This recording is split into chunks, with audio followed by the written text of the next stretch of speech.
Hello and welcome to the Game Theory Podcast. I'm your host, Sam Vecenie. Today, I'm here in the sunny Gold Coast up in Queensland, Australia, where I'm here at the NBL Blitz. But today, Bryce and I are breaking down the top 10 contracts in the NBA for the 2024-25 season. This is going to be a biannual thing that we do. But first, let's hit the music.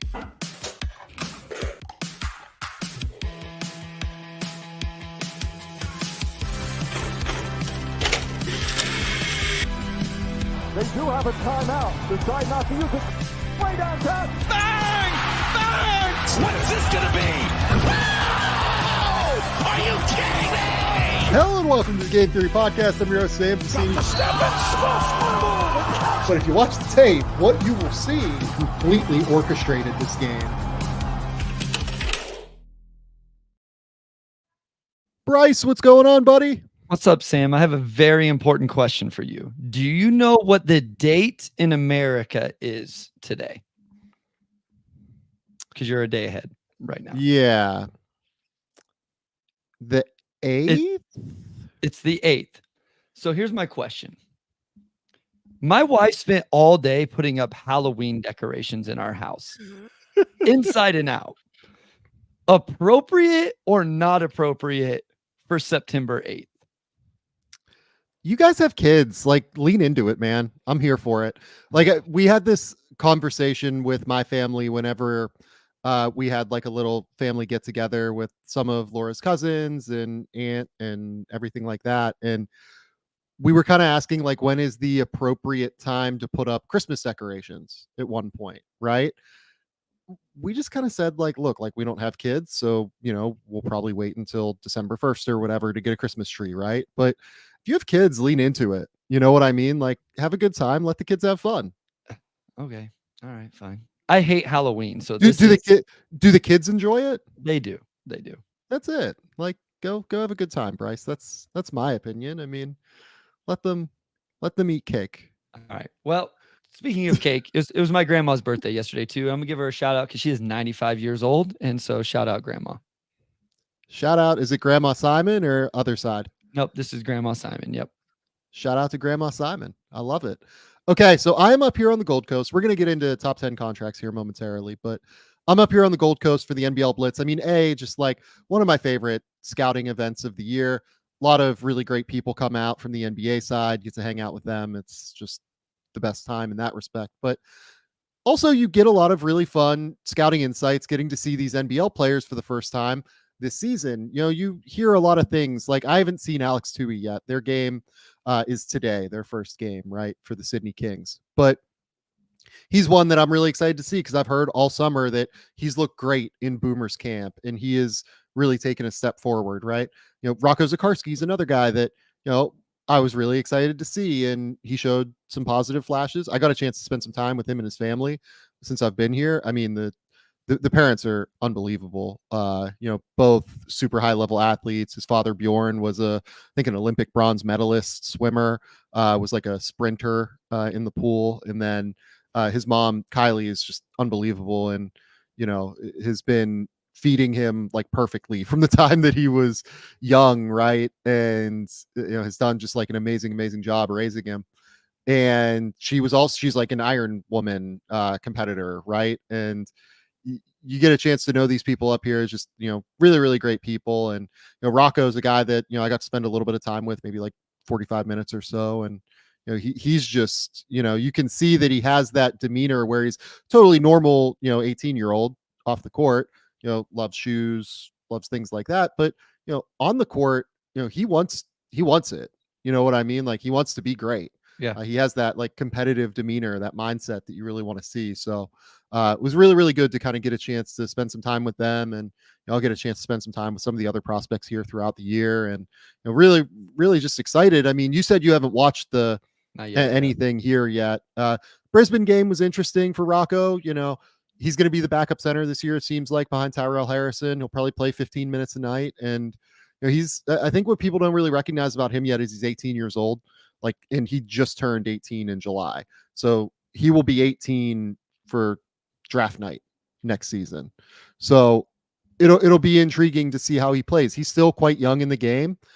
but he has things you can't teach. He's 7'3" and has a 7 foot, who knows, wingspan, right? I don't think that we have a measurement on it yet, but looks long and looks mobile out there. He's active and again, he runs the court hard. So, there are things he has to work on. He has to work on his screening. He has to work on, playing without fouling on some level, but he's, these are all things that you expect from 18-year-olds, right? Malik Lewis yesterday, it's hard to even really evaluate Malik right now because that Southeast Melbourne team is starting, 2 6'2" and under guards and Joe Wieskamp and Matthew Hurt. And, he's going to be relied upon defensively, but also he might have to be a savior defensively for that team based off of what we saw in the first game. That was certainly something. And then got to see Ethan Almansa last night. I mean, first and foremost, I just want to shout out Perth Wildcats coach John Riley. JR is awesome, first and foremost. You meet him off the court, he's like the nicest, most relaxed, most laid back dude. Total hoop junkie as well. My man got thrown out of a preseason game last night. Amazing. To be clear, he was right. He was right to do so. And what he was arguing was correct. There was a very clear 8-second violation in the backcourt that the referees missed, but there's no off switch with JR. No off switch. It's the best. Love it. There, you've brought up the guys, Rocco and Malik Lewis is a guy I had my eye on last year with the Mexico City Capitans. Ben Henshall on Almansa's team. I think Almansa is the most interesting player to me because he was a player with a lot of publicity going into last season. And then the Ignite, maybe of all of the guys we talked about with the Ignite, maybe not a great environment for him, even as much as maybe it wasn't for other guys. So in this environment, in that structure, I'm really interested to see how he looks. And if we can get back to what we saw from him, he's one of the most decorated FIBA players, youth FIBA players there is. Yep. Right. I mean, that's not hyperbole. Well, and what I'll say about that too, you're absolutely right. He's very clearly gotten into elite shape. He looks thinner, he looks skinnier. Okay. Sure. Right now, he is clearly, I think, trying to work on the lateral ability more than anything else. So that'll be really interesting, I think, to track how the thing that frustrated me most a little bit about the Ignite performance. And look, there were things out of his control with the Ignite. That just wasn't a great environment for him to thrive, given what his game is. But I didn't love his defensive movement. The more I went back and watched the tape, I didn't love the way that he slid his feet. I thought his shoulders got out in front of his feet a little bit at times. And he had kind of a hunched way that he would go about getting in a defensive stance. I think that's totally fixable. But the fact that he's gotten into this kind of shape, I know that they're really excited. They think that he can, maybe not switch on to the best guards in the league, but he should be able to handle switches this year. So if he can do that, it's a really, really important development for him long term. Yeah, he's like I say, he's the most interesting player, even though I like some of these other guys, like I said, Henshall and Rocco, Malik Lewis.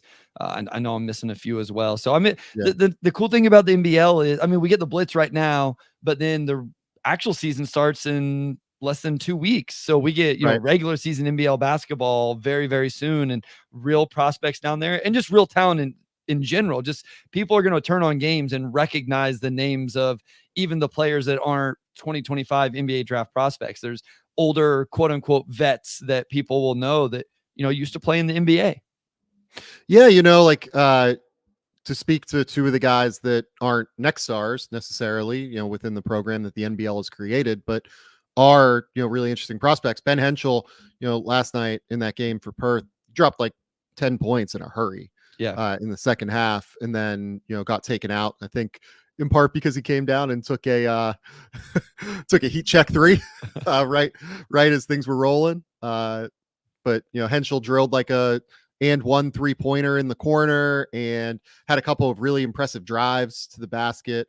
And the thing that I liked most about how they utilized Henshall was, as someone who's watched him a decent amount, this, the question with Ben was always defense. Can he defend at the level this year to be able to get minutes and earn time? Look, they challenged him as much as they can because they put him on Parker Jackson Cartwright, one-on-one on the ball. And Parker got him a few times. Parker is, to me, him and Bryce Cotton are the two best guards in the NBL, right? All due respect to Derek Walton and, some of the other guys here, but I think Parker is unbelievable. And I think, Bryce Cotton is a 4-time MVP here or whatever. Like, you have to if respect people him as remember, well. Parker is the one that quickly eliminated the Trenton Flowers at point guard experiment in the NBL last season. At the Blitz last year, he pressured the hell out of Trenton and made that a little bit miserable for him. But Parker was, top 3 candidate for MVP last year in the NBL as well. And, they had Ben guard Parker, and Parker made a couple of threes, and like Ben had like a bit of a help off of Parker at one point, and Parker drilled him for a 3, but for the most part was like pretty competitive and contested, and he got caught on some screens, right? But like, he's very skinny and he's still growing into his frame and everything. But I was really, heartened by what I saw by Ben Henshall. And then the other guy that was super impressive was Lockie Olbrich. This is a guy that, impressed last year at the Blitz. He had a 20-point outing, and then, yesterday he dropped 17 points and 5 rebounds, and he threw down an absolute monster, like one-hand gather, into a monster throwdown against Jordy Hunter for Southeast Melbourne. And, Lockie Olbrich, like probably 6'9" or so, and can dribble, pass, and hopefully shoot. He made a 3 yesterday. If he really shoots it, I think he has a shot to get drafted. But, really, really intriguing player that certainly looks like he'll at least be on the Boomers long term moving forward. But, maybe not for the 2028 cycle, but, 2020 or 2032 and beyond, you would think. So we're really excited to be out here and, get to see Toohey today and get to see some of these other guys. Adelaide, plays today as well. Haven't seen them yet. So it'll be exciting. It'll be really, really exciting. We'll probably do we'll talk about this a little bit more on Thursday. I don't know what we're going to do Thursday yet, because your time of the year is a bit busy, but we'll figure out. We'll figure out something. Okay. The second thing I want to talk about before we get into contracts is the Jamal Murray extension went through. Yeah. 4 years, 204 million, 208. Can't remember the number off the top of my head. But this is a massive contract extension for a player that certainly has earned it on the basis of his play in the playoffs, undeniably, for the Denver Nuggets. You go back to their NBA title run back in 2024, and he was an absolute, or 2023, I'm sorry. He was an absolutely essential piece of that. Dropped 26 points, had 5.7 rebounds and 7.1 assists per game, shooting 47, 40, 93 during that playoff run. And the crazy thing is it might not even be his best playoff run, because if you remember the craziness that was the COVID season where they had the bubble, I mean, his matchups with Donovan Mitchell in the first round were crazy. He had 26.5 points, 6.6 assists, shooting 50, 45, 90 in 19 games during that playoff run. So, Jamal Murray, you can't say he hasn't earned it in the playoffs. I will say this is a contract that if he doesn't recover a little bit from what was a bit of a rough close to the season, and then also in Olympics that did not look great in terms of him separating. Certainly there, it seems like questions about his knee moving forward. This is a deal that I think that you have to do probably if you're Denver, but it's probably right to also feel a little bit of hesitancy and a little bit of concern based off of what we've seen over the last 8 or so months of Jamal Murray's career. I think that's where I landed on it. I understood what Denver did. It didn't make me feel any better if I was in that front office or a fan of that team, seeing the numbers that Jamal Murray is going to command over the next 4 seasons after this. The estimates are after this year, 46, 50, 53, and 57. The percentage of the cap goes down a little bit, but we're hanging around 28 to 30% of the cap, which I think is okay if he's that dude, especially in the playoffs. But we often talk about injuries and games played. After his first 3 seasons where he was very healthy, Sam, 59 games played, 48, missed the whole year with the ACL, 65, only 59 last year, didn't have a great playoffs last year. I mean, I think I think what saved last year's playoffs were the huge shots he hit in the Lakers series. But outside of that, it wasn't great. You know, you gave the percentage. He was 40% from the field and 32% from three in these last playoffs. And then you mentioned the Olympics. So nobody knows his health situation better than the Nuggets. And if they believe in it, then this contract is going to be fine. I think you have to do it, but it does make me a little nervous. And I think you have to, like, the Nuggets have been crushed by the players they have let go and for letting those guys. And you know what other contracts about to come up with that organization? Aaron Gordon. Aaron Gordon has a player option for 25-26. So you had to lock something in, I feel like. And so because of that, I understand it. Although the injury stuff makes me just a tad nervous that it could age poorly. So here was the option, in my opinion. They could have chosen to re-sign Kentavious Caldwell-Pope. And there are three things on the table, right? Bring back Kentavious Caldwell-Pope, run it back with Murray, and figure it out, right? You're over the second apron. You're trying to make things happen, trying to make it work around Jokic. You're going full scale for a title next year. Okay. That's the route I would have gone if I had the money and I was in like Denver shoes and I was Calvin Booth and ownership signed off on it. That's what I would have done. But, you know, they went a different route. Second option is bring back Kentavious Caldwell-Pope and decide that you don't want to do this extension. And if you do that, you have to move Jamal Murray this offseason. That's the reality. Like you would have had to have moved him in July. Yeah. Once they didn't do that, like there was just no chance that, you know, this deal wasn't getting done. Do you think there was efficacy to Denver considering that?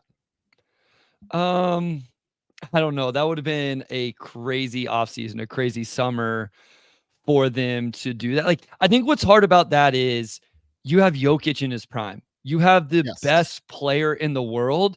And so if Jokic was a little younger, I think I could be talked into them considering that option where it's like, hey, maybe we take a small step back, but Jokic is 25.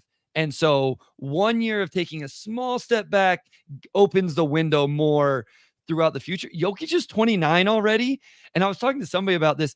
Would you be shocked? Maybe you're the one that said it. Would you be shocked if Jokic just like a couple years from now, like, know what? I'm good. Like I was really good, but I just want to go hang out with my horses and do my thing and walk away a little bit early. So I think you have to take advantage of every year as pop. Now they didn't do that with KCP this summer, but I just don't think you can play around with that whenever Jokic is 29, best player in the world still. Like, I just don't think you can toy with that. I think that's true. I would have been fascinated to see what the offers would have been look like for Jamal, right? You know, if you're like the interesting one to me could have been, you know, send him back to Toronto, right? There's a world where you could have done, you know, gotten a couple of first round picks for him and, you know, maybe you get like a Grady Dick. Maybe it's like a weird, you know, who knows how that structure would have played out. There are different ways they could have gone about it, right? But, you know, Toronto has some interesting young pieces that could have helped both now and in the future. You know, there are teams around the league like Brooklyn. Maybe you could have done before Brooklyn decided to move Mikal Bridges. Maybe they would have been interested in like pairing Mikal Bridges and Jamal Murray together, right? And thinking like Jamal can be our number one, Mikal can be our two.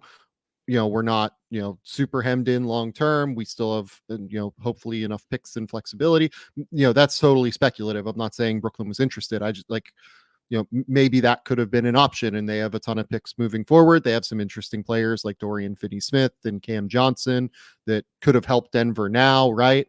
You know, there were probably deals on the table for Jamal, but I think it's a really, really hard sell to move Jamal Murray when you have Nikola Jokic on your roster. And the third option is ultimately kind of what Denver did, which is let KCP go and, you know, now retain Jamal. And here we are, and we'll see where it goes. Now they're betting on kids and hoping that things will pay off for them, right? I don't know if it will. It all depends on how ready Christian Brown is, how ready Peyton Watson is, how ready Julian Strawther is. Can those guys step in and give them genuine wing minutes next season? we'll see. Well, and I think the difference between those final two is in both you're relying on young kids and draft picks and all of that. But in one of these scenarios, this one, you're relying them to be on quality role players. And the other one where you move Murray this summer, you're relying on them to quickly become a star that is playing off of Jokic. And I think that's what makes that really hard to actually move him is you have to get a young star that either another team is kind of phased out on for whatever reason, or they're ready to move on from because they're ready to win quicker, whatever teams are in that scenario, or you have to draft one that happens really, really fast. And so I think that's what would have made a potential Murray trade really tough. And to me, that's a move that you better be right, I guess is what I'm trying to say. You better be right if you're going to make that move, because if you're wrong and you screw up 3 years of Nikola Jokic, you're probably somewhere else at the end of that. Yeah, no, I agree. It was a deal that had to be made at the end of the day, and it's not a deal without risk, but it's a deal that Denver probably had to do in extending Jamal Murray at the max number of 4 years and $208 million. Okay, Bryce, we're here. We're going to talk top 10 contracts in the NBA. So my idea is we're going to make this like a multi-time a year thing, like 2 times a year, basically. We're going to do it once in the preseason, after the offseason happens and we have new contracts that have come in and, there's 1 year left on guys' contracts, right? Or 1 year fewer left on guys' contracts than what it was in the previous season. Then we're going to do it again, probably in April-ish, March to April. Basically once every 6 months, we'll take a look at this based on new information, based off of what we have seen, league wide, obviously, and kind of go from there. And it's worth noting what our process is for this, right? Length of contract absolutely matters here, right? This is not just like, okay, for the 2024-25 season, who's going to bring the most, value compared to dollar figure that they currently make. Poster child, Alex Caruso. Alex Caruso made this list 6 months ago because he still had 1 more year on top of what he was making. Now he's on an expiring deal, and it just doesn't hit as well as some of these other contracts because of that. Yep. And look, you can say like Caruso is, could sign an extension, right? Yeah. Well, like Alex Caruso signs an extension. Let's say it's, 4 more years at his max, right? I think like his max would be something like $80 million or so. It's ballpark. It's not exact. That's a long-term deal for a guy that's in his 30s already. And that becomes like a bit more of a question, right? Age here does matter to an extent, I would say. Yeah. For instance, Derek White is a guy that was on this list last year. Almost made it again, even with his extension, to be clear. And we'll talk about that momentarily. But Derek White is going to be 31 here coming up and is on a 5-year deal for $138 million. And while I think that dollar figure is great for Derek White, I also do wonder a little bit about what Derek White looks like at 36 years old. That is something that where if he, shows marked decline in his defensive ability, as quickness goes in some way, shape, or form, or whatever, that becomes like a bit more of a questionable contract to me. But that's a deal that was probably in the top 15 still to me. Yeah. We're going to talk about our long list and short list and then the top 10 before we get into it.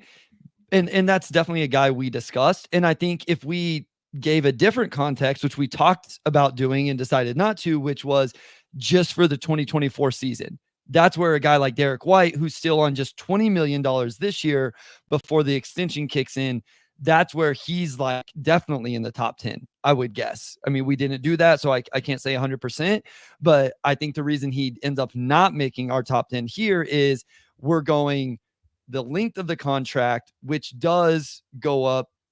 I don't want to say significantly, but significantly, I think is a fair word. And at the age you're talking about. So those are kind of the factors we had to consider. So don't get upset if it's like, so-and-so's only making 20, whatever in 2024. Well, what are they making beyond that? Is the extension kicking in beyond that? Because that changes things. Are other rules here no max contracts because, Nikola Jokic is worth probably like $100 million to the Denver Nuggets, and he's only making 55 or so. Yep. The easiest places to create surplus value at the end of the day are at the max level and at the minimum level. If someone was signed to, there's one player signed to a minimum scale deal that we'll talk about on our list. If someone signed to a longer term minimum deal, I think that's a situation worth exploring. But if they're not, then it's probably not if a 1 year minimum like Gary Trent. I think Gary Trent's going to give Milwaukee an immense amount of surplus value, but it's still just a 1 year deal and he's going to be hitting free agency. So length of the contract's really important. No maxes as well. No deals. Also no rookie deals, because again, these guys are kind of locked in to, the scale, and it's not like anybody negotiated these deals. It's not like anybody went through and figured out, what the best deals are for these guys. Right. So no rookie scale deals as well. Yep. That removes Victor Wembanyama, removes, honestly, like if guys were signed to an extension in the final year of their rookie deal, for instance, if Franz Wagner had signed an extension for less than the minimum or less than the maximum, we would have considered Franz Wagner here, but Franz is on a max now, so he's excluded in that respect. Yeah. No, yeah. Franz, a lot of those guys already got that. So, and then someone like Trey hasn't got his yet. So we don't know what that potentially could be moving forward. So we don't feel like we really ran into any of those. I don't think we did either. I mean, Suggs would have been the only non-max I can think of, right? Yeah, like Trey Murphy, if he was to sign. Yeah, that's who I meant when I said Trey. Was Trey Murphy? Oh, sorry. I thought you said. You said Suggs there for a minute, but Trey as well. As a guy. We just talked about Suggs. My bad. Yeah. So Trey Murphy is certainly a guy that, if he was to sign like a $25 million a year deal or whatever, like we would have absolutely considered him, even though he's on a rookie scale deal. Anybody from that class that has even signed a non-max extension, I don't, Herb Jones has, but that was last year. I guess Austin Reaves is in that class, right? Or is he the year before? He might be the year before. Yeah. I mean, so Cunningham, Suggs hasn't got his. Giddey, Kuminga, Franz went max. Yeah, so none of the Trey hasn't got one. Kispert hasn't got one. Jalen Johnson. Yeah, Jalen hasn't gotten one yet. I'll be interested to see what Atlanta does there. Yeah, none of those guys have got it. The second rounders are the guy that showed up on the list. Herb Jones, Dosunmu ended up on my long list. Yep. Aaron Wiggins ended up on a long list. So it's. Yeah. God, man, we must have talked so in depth about Suggs. I thought that actually happened. No, Suggs is not extended yet. But extended. Goodness. Let's get into that longer list now. We'll talk about the guys that did not make our top 10. Yeah.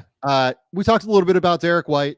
Derek White is one of the 35 or so best players in the league and is going to be making 5 years, $138 million. That's a great contract, I think, that makes a lot of sense for Boston moving forward. That's a totally tradable contract as well, with real surplus value for Derek moving forward if they decide they have to pivot in other directions at some point, because their roster is expensive here. I will say, the age was just a slight concern. He's definitely a guy in my top 15, I would say. We'll go back and forth. Maybe who was the name you wanted to talk about with this? Yeah, I'll just say with Derek, I think he would have been the highest paid player by far outside of the one outlier too. So Yep. We don't have many guys making over 20 million and he's in the 30s. I think the one that we debated the most was probably Caleb Martin. Maybe I was a little bit higher on that one. And I told you, I think part of that was just maybe that deal's so good for Philly to me. Getting him on that, it's less than 10 million, I believe, and it's a multi-year one. So you talked about the Gary Trent Jr. deal, right? It's a min, but it's only for a year. Where the Sixers have Caleb Martin for, it probably ends up being 3 because that 4th year is a player option. but you get him for less than $10 million for the next 3 years.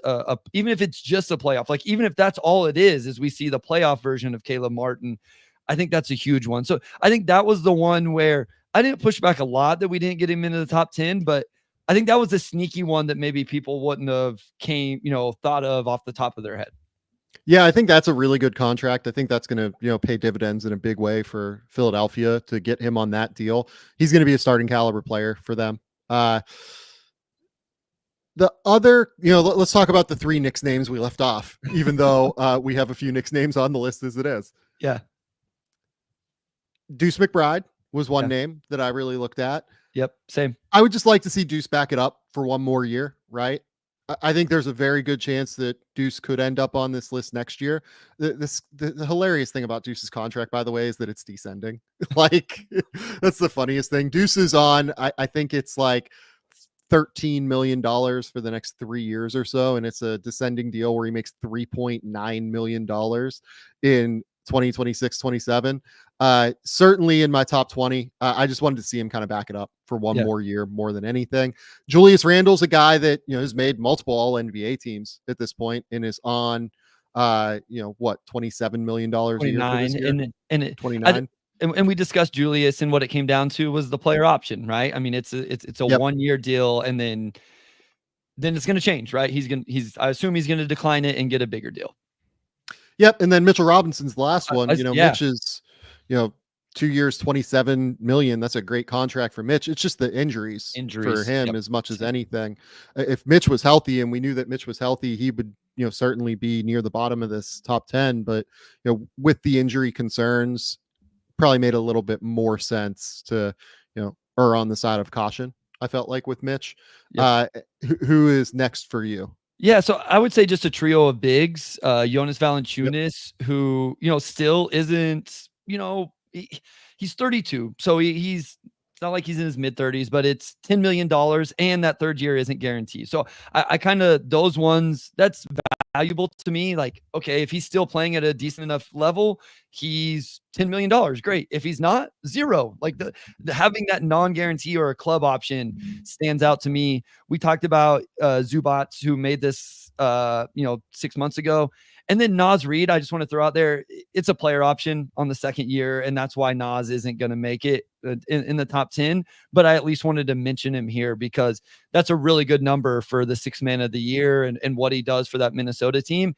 It's just, he's about to get paid in some capacity. Yep. Couple guys for me. Ayo Dosunmu, 2 years, $15 million. I think Ayo is a terrific player who really, I think that Coby White's emergence last year kind of shielded how good Ayo Dosunmu really, really got by the end of the year last year. I do want to see him kind of back it up for one more year, I would say. I thought that particularly it was maybe the last 2/3 of Ayo's year or Ayo's kind of season last year where it was like, this is like definitely a real bargain on the deal. But a guy that I very strongly considered even with that, I would like to see the shooting get backed up just like for a little bit longer before we go all in there. And then Aaron Wiggins was another one. He signed his deal this offseason, 5 years, $45 million, descending scale.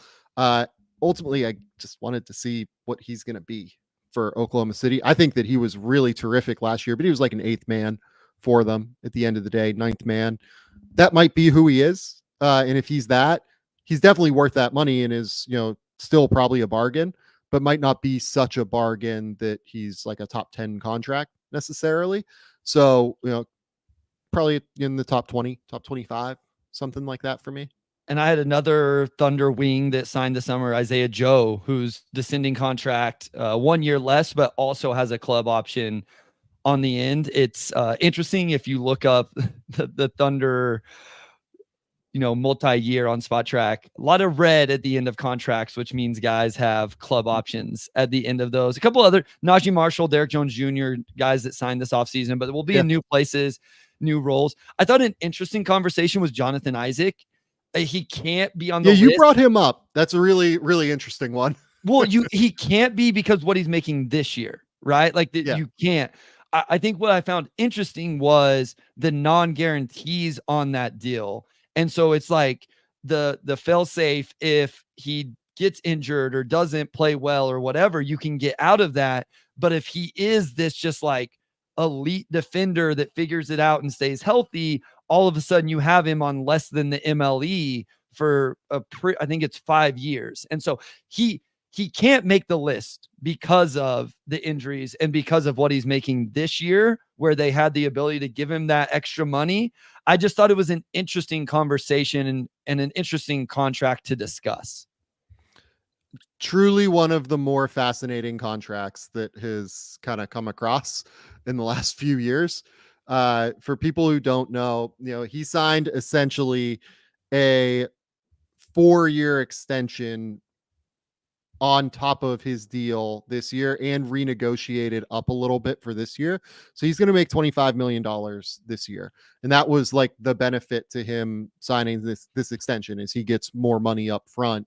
But John Isaac is currently slated at a cap hit of $15 million in 2025-26, $14.5 million in 2026-27 and 2027-28, and then $15 million in 2028-29.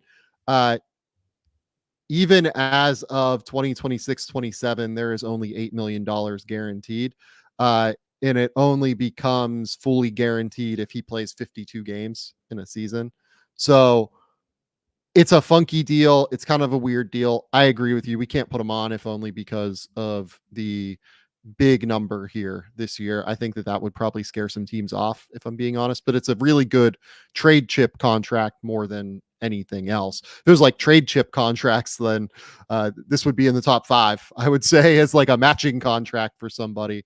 But another guy where the health just remains an unfortunate concern. Another guy here, like the Andrew Nembhard, like fully, 4-year, $60 million deal that he basically has, right? If you look at it from that perspective, I think it's a really big win, right, for the Indiana Pacers. Realistically, it's like a 3-year, $57 million extension after this minimum season coming up. I think that's going to be like a very, very good deal for the Indiana Pacers. I would like to see just one more year of him continuing to grow into that number. I think he's probably worth right around like 15, 16 already. So it's very unlikely this deal is going to be, bad in any way, shape, or form. But I think for him to exceed that contract, we just need to see like a little bit more growth, and for him to be the guy we saw in the playoffs when Tyrese Halliburton was out. Yeah. One other one for me, you brought this one up as well, but I think Simone Fontecchio is on a really good contract with the Pistons this offseason. And then it was nice to finally get one of those. I know we don't do the opposite of this, but there might have been a couple Pistons over the last few years. I think PJ Washington's another interesting one just to have a conversation about because of the impact he had on that team. It's a descending. There's only 2 years left. Again, I'm not trying to sit here and make the argument, but 15-5 this year, 14 and 25-26, which is less than 10% of the cap.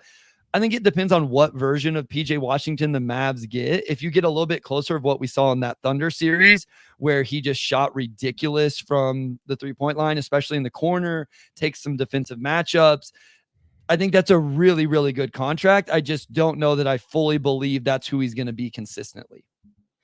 Yeah, I think that's right. The shooting is just the ultimate question there, like you said. 2 guys that signed extensions last year, Devin Vassell and Jaden McDaniels. Yep. Jaden McDaniels has turned into one of the best perimeter defenders in the NBA. I would like to see just like a little bit more growth offensively. Certainly worth this contract, I think, but for him to really exceed the value, he's going to have to get a little bit better offensively. And then Devin's the other side. Like Devin's, become this awesome dynamic, like pick and roll player and can shoot the ball and, should be a really good fit for Victor moving forward. But I would like to see improvement on the defensive side of the court, which if you watched him at Florida State, he was a really good defender at Florida State. I don't really know what happened getting to the NBA, but it's been a little bit rough in all honesty. So I would like to see a little bit more growth there before we move toward him being like one of the great contracts in the NBA. But if we looked up this time, when we do this in 6 months and Devin Vassell's on a 5-year, $135 million deal, and that's seen as a substantial bargain because the Spurs have taken a big leap forward. That wouldn't surprise me at all. But I would just like to see a little bit more consistency from him across the board, and I'd just like to see him get like a full clean season Yeah, no, of health. I had him on my long list as well, but and that is a descending well, it descends until then the final year, but it's over 25 million every single season. So I think it just kind of depends. Like you say, do you become a real two-way wing? And if he's doing that on the defensive end with what we have seen he's capable of doing on the offensive end, that all of a sudden becomes a really good number, especially when you consider the number of years. It's just, can we see that yet? But definitely worth a mention. Okay. Is that everything that we need to get through before we get into the top 10? I think so. I think that was the names I had. Okay. Let's jump in. At number 10, we have Kyle Kuzma for the Washington Wizards. Kyle Kuzma averaged 22.2 points, 6.6 rebounds, 4.2 assists per game last year.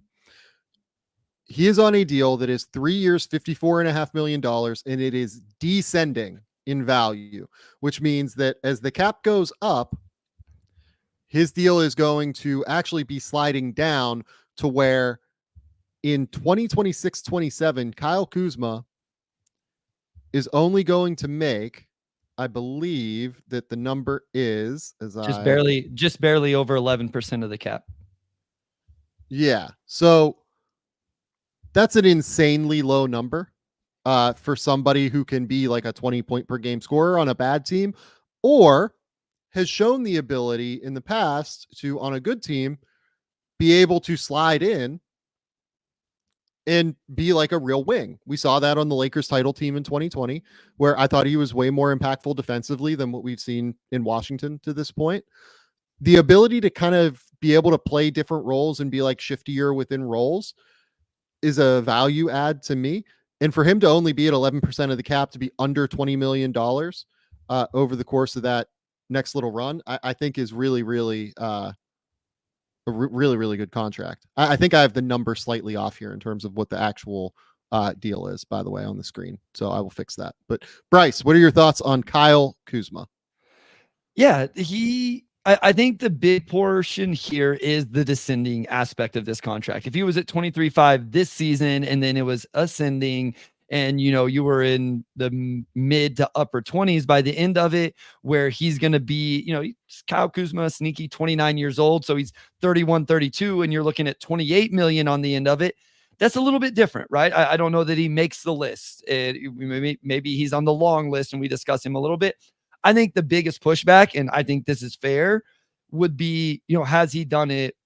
Can he do it on a winner? Like, I want to see Kuzma get traded because I want to see it. Like, I want to see, can he go be the third option on a playoff team, provide value in that way. And that's what I would like to see from Kuzma. The assist number have gotten better, especially in Washington, up at over 4 a game this past season. So he can create shots a little bit. The efficiency is a little bit below league average. The 3-point percentage, there's good volume. The percentage isn't great. So how does that scale down if he's just playing off the ball kind of in the corners? But I think he's just a very talented player. The numbers are obviously good, and it's a descending contract. And because of the descending aspect of it, I think him sliding into numbers 10 is very reasonable. Yeah. So here's the thing. Like, even if he was to slide back fully into that, 5th, 6th option, like he was on that Lakers title team, right? Where he averaged, I think, like 10, 12 points a game in the playoffs. Nothing crazy, but was like a switchable, versatile wing. I thought was actually kind of underrated on defense those couple of years in terms of like being able to really switch and, showcase improvement on that end of the court, which he really, really got better. Even at that number, in that third year of this deal, if he's just doing that, this is a good contract at $19 million a year. If he's like anything like what we've seen with Washington or somewhere in the middle, it's a real value contract. So the fact that the structure is descending in the way that it is, the fact that he has shown real improvement in Washington, he's a way underrated rebounder. I think that goes like unnoticed with Kyle Kuzma's game, unfortunately. Sure. A guy that really crashes the glass, does a good job of ending possessions, right? 8.5 rebounds his first year per game in Washington, 7.2 in 2023. And then last year was at 6.6. So it is dropping a little bit, but even at 6.6, that's still a great number for a guy that can play the 3 and the 4. The assist number, as you said, just continues to rise and rise and rise. Look, there is a bit of this is the Washington Wizards. These numbers are not, what he would be doing on a contender, to be clear. But even at, 16 points, 7 rebounds, and 3 assists per game at $19 million a year, that is still a bargain deal in last year of this deal. That's just going to be a tick above the MLE in that season. I mean, at 11.4% of the cap, that's it. Yeah. It's above it, but it's not a ton above the MLE. And so you're talking about a player that, like you said, even if he can't do this on an actual contender, if he can do like everything you outlined on the MLE at roughly the MLE, that's a good value. So I think at number 10, this is a good spot for him. Okay. Next up, number 9. We're talking about this team a lot. Vince Williams Jr. from the Memphis Grizzlies. This is his second contract. This is not his rookie scale deal. He was on a 2-way to start, which makes him eligible for this. Another guy we didn't talk about was Gigi Jackson, which, similar style deal to this one. I went with Vince over Gigi personally, because I think Vince, over the 3 years that both of them are signed for, will give Memphis more value than what Gigi will. Gigi, certainly has more ceiling long term, but by the time, he hits that ceiling, Memphis is probably gonna have to pay him. Whereas this 3-year deal for Vince Williams, Vince is going to give them value over the next 3 years. Average 10 points, 5.6 rebounds, 3.4 assists per game last year for the Memphis Grizzlies. 3 years, $7 million. And he is if not a starting wing, then is an awesome, first wing off the bench for you already. He consistently can knock down shots off the catch from 3. And I don't know, there might be a small handful of players that play harder than Vince Williams, but he's on the short list in terms of guys that play hard and consistently play with just the immense energy and effort and motor that we see from him night after night. He makes life absolutely miserable when he guards opposing ball handlers, when he guards opposing wings. He's just always in your shit. And that has significant, substantial value. On top of being able to shoot 38% from 3 on 4 attempts per game. So yeah, Vince Williams to me is, if not I think long-term has a chance to be a starting wing, but even if he's their first wing off the bench at, $2 million a year, $2.5 million a year, it's kind of a joke. So as I'm reviewing things from last season, he did all the dirty work, can play off the ball. I think he can pass. And then in a couple different games, one game he takes the Paolo Banchero matchup, and then in the next game he's taking the Jamal Murray matchup, or DeJounte Murray matchup. So it's just the versatility of that. That's true versatility, Sam. Sometimes I think sometimes defenders get this versatility. It's no, you can be switchable. You can guard this guy and then you can switch out and guard that guy for 5 seconds of the possession and survive. That's different than true versatility, where you can guard a power 4-man primary creator like Paolo Banchero and then go guard a skinny, completely different type of archetype guard in DeJounte Murray and guard him where the way they win is different, or chase guys off screens or whatever. That's true defensive versatility, especially when you're talking about matchups. And he showcased that this year. And again, you could say it's on a team that, because of injuries, wasn't very good and all of that, but he seems, like you said, the type of player that can fit in and find a role.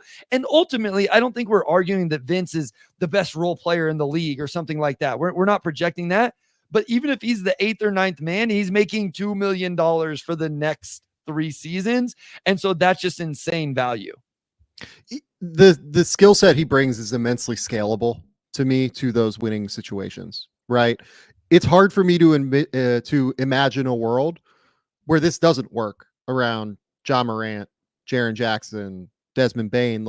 He's going to make their lives easier by chasing these guys around and Luke Kennard as well, like in bench units, let's say it's bench units, right? Like they can do some fun things where, Marcus Smart and Luke Kennard are out there running the bench unit, playing as like a combo point guard. And if that's the case, you probably don't want Marcus taking on the toughest assignment in those moments where he's also running the show on offense, just from like a mental bandwidth perspective.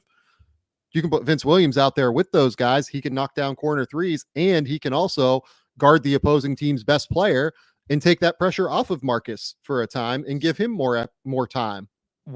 What's the argument against starting Williams if he's going to shoot like Totally. what we saw last year, right? Like he shot 38% from 3 last year, 1 year sample. I get it. I'm not saying he will, but what if he shot lights out in the offseason and in training camp in the preseason? What's wrong with starting Vince Williams and letting Marcus Smart just be that dude off the bench, not even staggering it, like just Smart. This is your second unit. You run the show and show, with Kennard and I assume probably LaRavia to start the year and Aldama and Brandon Clark, whatever it is. You could still stagger things, but why not start Vince Williams if he's actually going to shoot this way and then he can take those defensive matchups? Yeah, look, like I'm guessing that Marcus will start because like that just makes sense. But with Ja Morant being there, I think that there is a real case for something like what you just said, where you bring Marcus Smart off the bench and Marcus is going to play 28-30 minutes a night, like no questions asked. But there's a chance that if Ja Morant is the driver of offense that we've seen previously, and Desmond Bane continues taking a step forward. Well, Jay took a step this last year.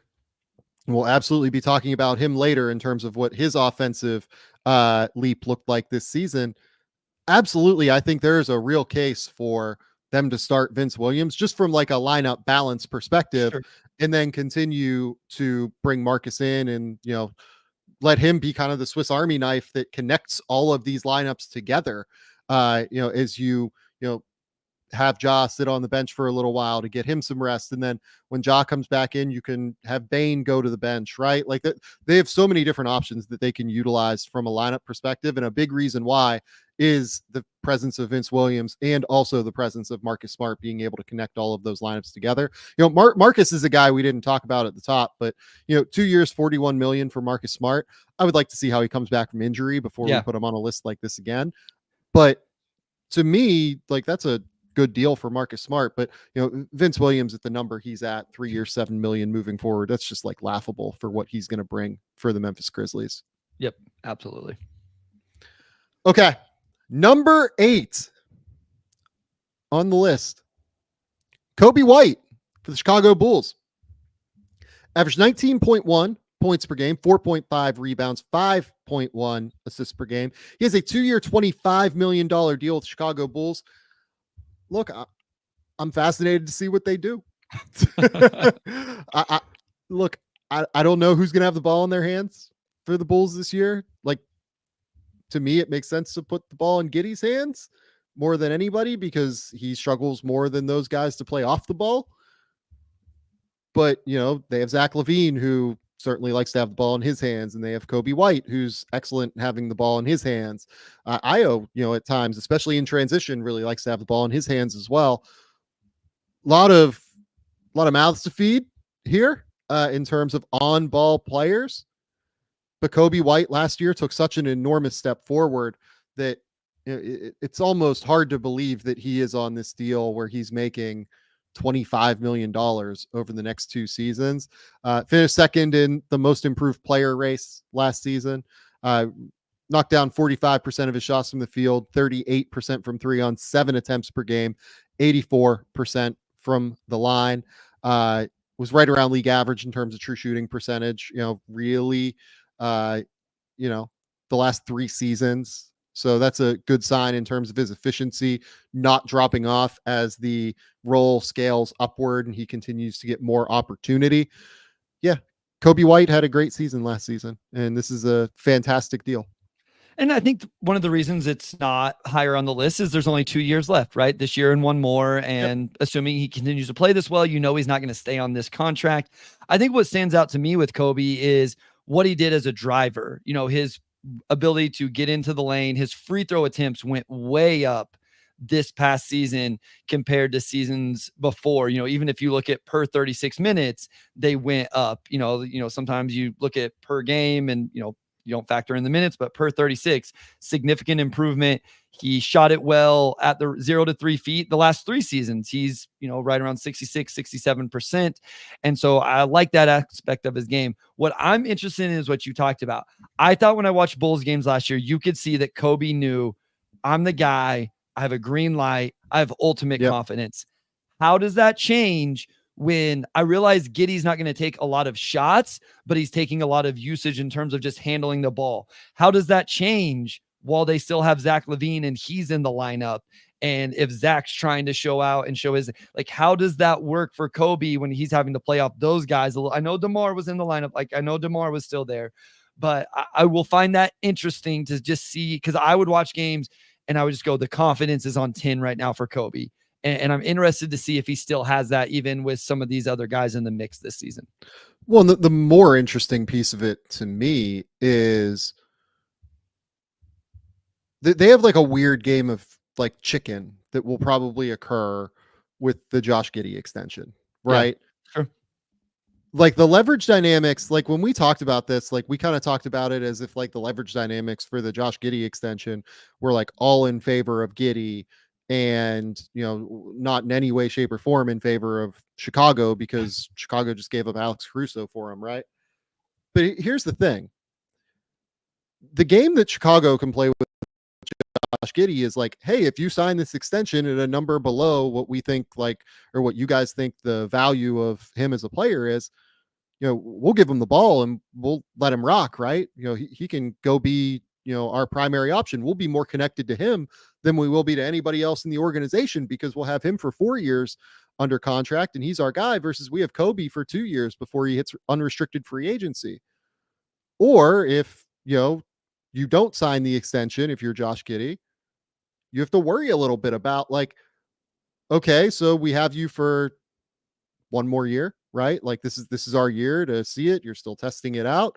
We have Coby under contract for 2 more years, so we're more connected to him than we are to you still. Do we just kind of let him rock, right? The Giddey extension dynamic to me is one of the most interesting leverage situations I can remember in a while, where both of them are a little bit both sides can push different levers and push different pressure points. And I don't know who's going to win that at the end of the day. Probably good guess on the Giddey camp, because it's negotiating against the Bulls and they just gave Pat Williams $85 million a year. But there's more to it than just the Bulls, gave up Alex Caruso for him. And, here we are. They have to give Giddey this massive extension number. They have different pressure points that they can hit. Yeah. I mean, the thing is, the Bulls continue to stay interesting with their decisions, roster construction, and contracts, even while being very mediocre. And so, I think they finally, DeRozan left, they traded Caruso, but they still have LaVine. By trading Caruso, they bring in Giddey, which opened a whole nother can of worms. Well, it seems like they started to pick a path. They're still in a very interesting situation.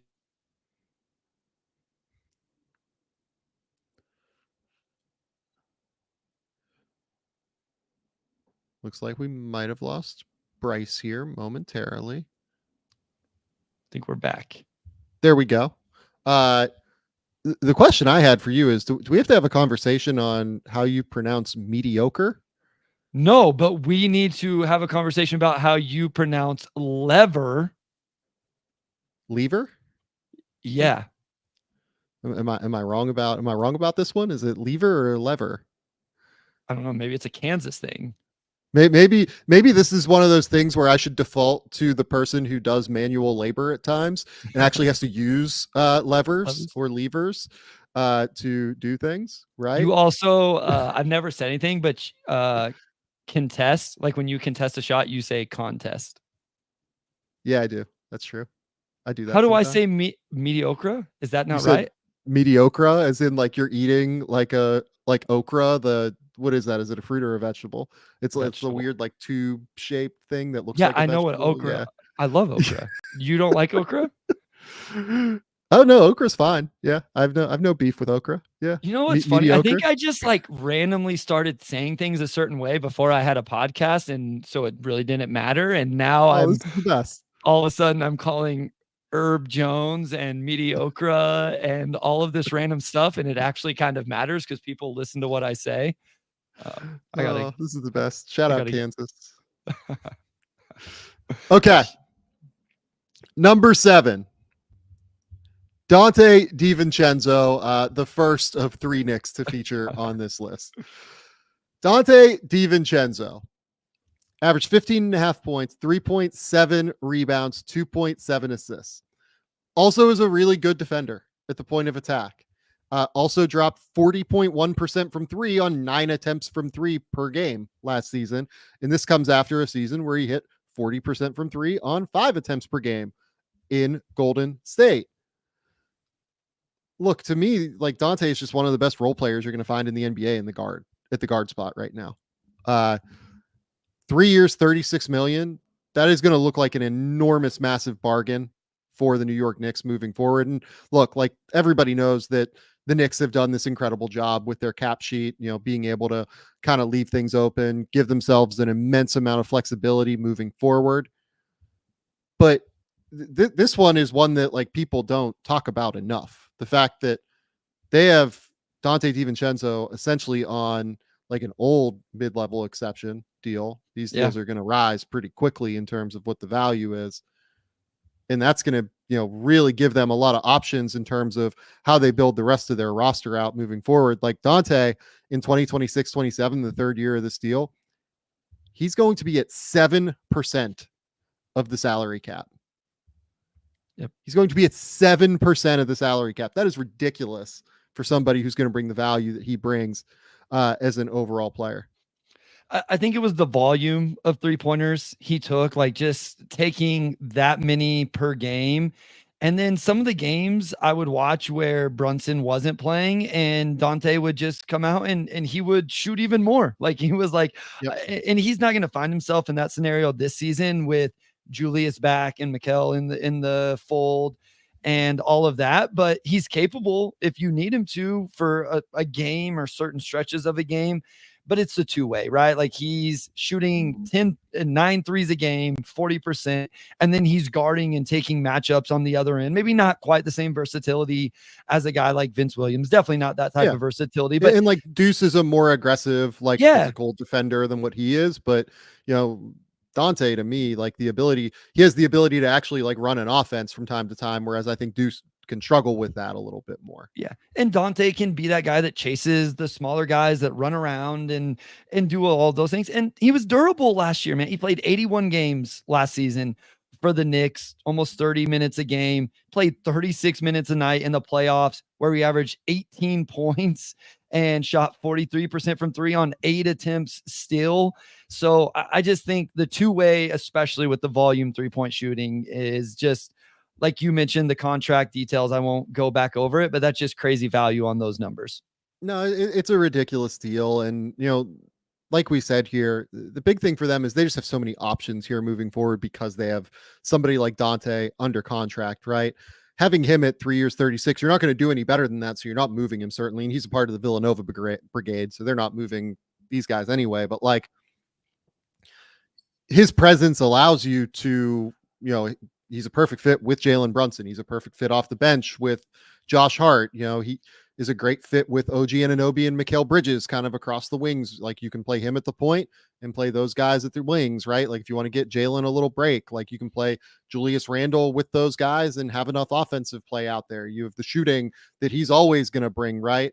To me, Donte is just like an awesome role player. Alex in the YouTube comments brings up, like, would you rather have Donte or Caruso for this year? I mean, like, look, so Donte has played 153 games the last 2 years. So like, that's a big point in Dante's favor. Alex does tend to miss some games here and there, although Alex was pretty healthy. I believe this past year, right? Yeah. He played 71 this past year and 67 the year before. To me, I think Caruso is like the best guard defender in the NBA. I would probably rather have that personally, but it's very close. Like Donte is a much more impactful offensive player than Caruso is, but for the role that they're both going to play, I think I would rather have Caruso just being like a massive monster at the like all across the defensive backcourt than Donte. But in long term, like the choice is like Donte for sure. Well, so that's what I say, and that's why Donte on this list is higher, because Dante's 28, Caruso's 30, and Caruso only has 1 year left on his deal. And even this season, Dante's only going to make a couple million more than what Caruso's going to make. So he's making a little bit more. I think on the Knicks, that volume 3-point shooting is really valuable for them. And so, yeah, maybe for 2024, maybe it's Caruso, but long term, I think we're right having, and I'm not saying the question was insinuating we were wrong, but the number of years and the age factors greatly into this for me. Yeah, and Rachel in the YouTube comments asked, Caruso's defense is better than Drew, ? I think Drew is better at dealing with like bigger players. Yeah, like I trust him on like 3s and 4s a little bit more than I trust Alex, but I think in terms of guarding like guards and, 2 guards and, scorers in the backcourt, I think Caruso's hands are a little bit more disruptive. And I think that he just like really knows how to get into their shit. True perimeter isolation defense. Caruso's probably a little better. I think Drew has, and shout out Rachel. I feel like she's been like locked in on these episodes over the last couple months and some really good comments and questions. So shout out to Rachel. Yeah, it's a good question. Yeah, I think it's a fair question, to be clear. I think that like Drew's probably a little bit more versatile than what Caruso is. I think Caruso is a little bit more disruptive against guards. Yeah, look, back to Donte though, like the shooting that Donte has brought over the last 2 years, particularly, that's where he is really spiked in terms of value. He's a genuine 3-and-D guard at 6'4" now, and that's really, really hard to find across the league right now, especially like with a little bit of ball handling. Yeah, and can handle the ball, dribble, pass, shoot, defend guys at 6'4" with some athleticism as well. Like those guys are really hard to find, especially when you're drilling 40% on 8 attempts per game. Yeah, Donte is an incredibly, incredibly valuable player. Yep. Okay. Number 6, Austin Reaves. So I think Austin's a little bit better than a couple of the guys that we have ahead of him. But Austin has 2 years left on this deal realistically. It's a 3-year, $42 million deal remaining, but he has a player option in year 3. He averaged 15.9 points, 4.3 rebounds, 5.5 assists for the Lakers this past season. Look, you watch a lot of Austin Reaves, as I think people know. What is your take on Austin and where he is going to continue to grow moving forward here? He shot 49, 37, 85 from the field as well last season. Yeah, and to be honest, as somebody that watches Austin Reaves pretty close and, am a fan and think he's really good, I don't think the defense was great to start last year and then improved throughout the season. I thought he really locked in, and I think he got challenged by the organization, and he's, he's not going to be talked about in the same breath of the guys we just talked about. Like we all know that, but that's not his game. He's going to offer hopefully more offensively with the way he can play with the ball in his hands and his shot making and all of those things. I think where this contract can really look good for the Lakers is if Austin is as good as what I think he might be with JJ as the head coach. Like I wonder if JJ gives him the reins a little bit more and lets him do some things. And quite honestly, I think the Lakers need that. As awesome as LeBron and AD were in the Olympics, and Sam, those 2 guys were awesome in the Olympics, but they need a third guy to take some of the pressure off them, especially in the regular season. When the Lakers were good, it was in that playoff run when Reaves was doing a lot of things in big moments with the ball in his hands. And so I hope to see that from Redick's offense, even running Austin off ball actions and just making him a focal point of this thing behind those big 2. And that's where I think we'll see. I don't think he had a bad year. I think for some people, maybe it was a little disappointing because they wanted to see a leap. Is that fair? That maybe people aren't as excited about Austin Reaves right now as after that first year where we saw him really kind of come out of nowhere for most people as an undrafted free agent. I think that's probably true. I think I expected a leap, to be honest with you. But to me, when I watch Austin play, I think like basically the perfect point guard for a LeBron-led team at the end of the day.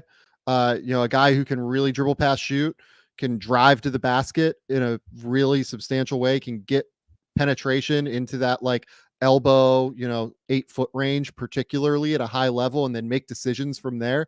A player that just very rarely ever seems sped up when I watch him. Like you look at the turnover numbers, he's right around 2 per game this season, but in the playoffs, the last 2 years, those numbers have actually like dropped pretty substantially. And if you look at his playoff numbers, he only averages like 1.4 turnovers per game. He tends to just make really, really good decisions, especially out of ball screens.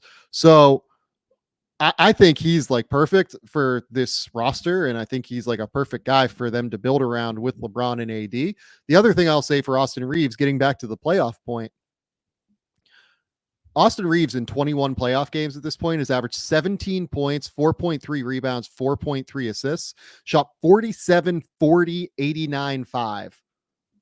That is a ridiculous playoff resume for a player that is in his 3rd season, entering his 4th season. Somebody challenged me about Reaves in the playoffs after an episode where I think maybe we took a shot or I took a shot at D'Lo, and I was like, okay, maybe I was wrong. Austin shot bad from 3 in the playoffs this last year. That was it. He shot bad from 3. He was 27% from 3 this past season. He was still 48% from the field. He was 62% from 2 in the playoffs this past season. And then was obviously awesome in 22-23. So of the sample we have right now, he's been pretty good outside of 5 games where the 3-pointer didn't fall. Yeah, look, and I thought he was okay in the playoffs this past year. I didn't think he was like amazing, but he was like clearly better than D'Angelo Russell.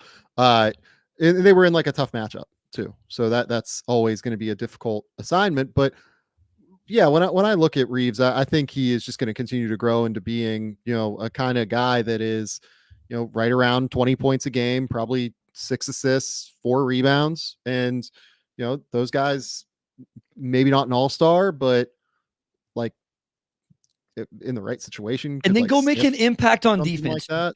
You don't have to be the lockdown guy, but go make an impact on the defensive end of the floor. And that's a really, really good two-way play. Like if you're that good offensively and then doing those things defensively, that's pretty good between both ends.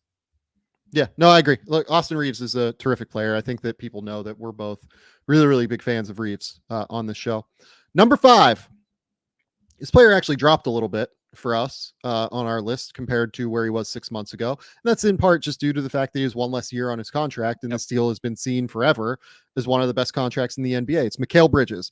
Mikal Bridges is going to be going to the New York Knicks this year in that massive deal that we talked about the day before the NBA draft when we were scrambling, trying to do a mock draft, right?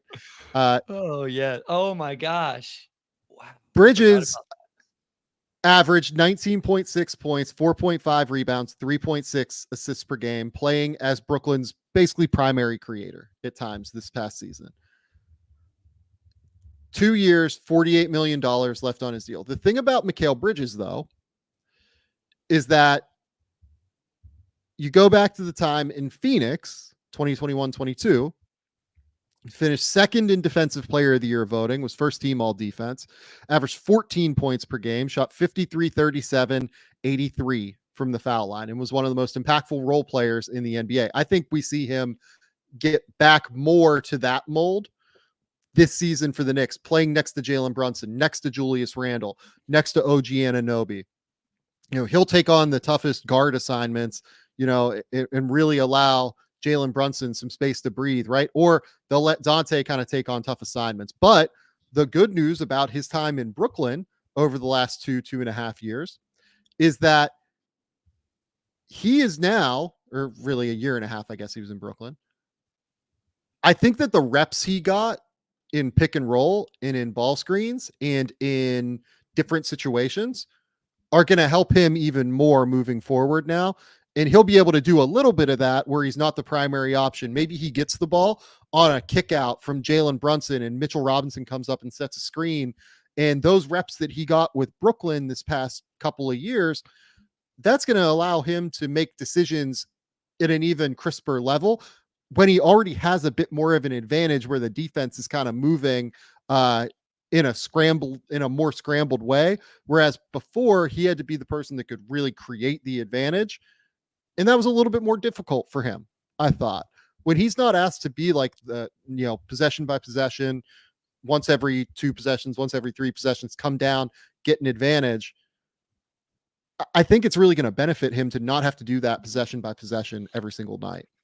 Yeah, I think I've underestimated what he could mean for them offensively. I think we all know defensively what he could be, but it's like, this is a team that outside of Jalen Brunson, as we mentioned earlier with Donte, could, they needed primary guys that could really create and stuff. And now Bridges is going to a team where, you have Brunson to do that, but now he gets to play off of that. Or because, maybe Brunson misses a game here because Bridges just did this with the Nets, he can do it for a game or 2. And there's not as much pressure on Donte to do it or Julius to do it or whoever.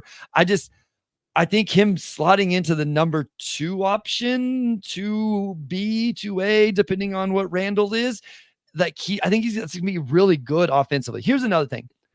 You want to guess how many games played Mikal Bridges has averaged throughout his career in the regular season? Oh, it's like 75, I would guess. 80. He never misses games. 79. Yeah. That's crazy. He's always available, never misses games. Just 82, truly, 82, 83, 82. Yeah. I mean, and here's the other thing too. So like, the 2020-21 season, right? Where he played 72 games. I think that was a year where 72 games was the max. Right? And then 1920 was played COVID. 73. That was the max that he was allowed to play. Right. So like Mikal Bridges basically like has not missed a game in his career. He's always available. Like he's just always available. And I think him entering this role where he's going to be more of like a shutdown defensive player and also be like more of a 3-and-D player who makes quick decisions. That's the other thing, like 3.6 assists per game. He just always has made really quick decisions with the ball. Like he doesn't hold it. He always reverses it quickly and gets it out of his hands a little bit faster. Right. So, this is going to be just like a fantastic fit. And, as Dirty Dancer says in the comments, watching OG and Mikal defend together this season is going to be insane. It's going to be absolutely ridiculous. So much fun. Yeah. Really, really fun. Really, really fun group. Here's my question for you. Yep. He's probably going to sign an extension at some point, given that, the Villanova guys are all locked down pretty substantially for New York now. Mm-hmm. What is the number where he moves off of this list? 28, it'll be 30. 30. Yeah, so this is his age 28 year. Next year will be 29. The first year of the deal would be his age 30 year. So my initial was like 30 to 35. But yeah, like if he's at 35, is he still like best contracts in the NBA? I don't think he is. If he's at 30, he's probably not best contracts in the NBA anymore. Is he? I think at 30, he probably is. Okay. I think at 30, I think at like 38, I think at 35, he might not be like best contracts in the NBA. He might be like properly paid at that point for his 30s, years. If it goes above like 38, 39, then it would be, he's definitely not on this thing for sure. But look, I'm expecting he's going to get like 40 million or so, like for those 3 years. See, like I'm thinking he stays under Brunson. Like my guess, I was kind of assuming he stays with Brunson. So maybe it's the same deal as Brunson. Yeah. Maybe he does, literally, 35, they're the same age. 40. Yeah. It's possible. He might do that. Yeah. I'd be into it. I mean, I'm all for these guys taking less in an era of, obscene wealth across the NBA. I think it's pretty fun. I want everybody to get paid what they want to, get paid. If you care more about money than you do about experience, totally good. But like, I also love the fact that these guys are making a conscious decision to choose like lifestyle and getting to play with your friends over, getting the most money somewhere as well. Like there's just more to life than money, in my opinion. And getting to play with your friends is such an enormous benefit for these guys, it seems like. The Brunson Bridges synergy continues as they are born just one day apart in August last week. Pretty funny. Yeah. That's pretty funny. Okay. Number 4, Bryce. Do you want to say the name? Screw you. Herb Jones. I think the way I say it is cool as shit, by the way. So I don't disagree that it's cool.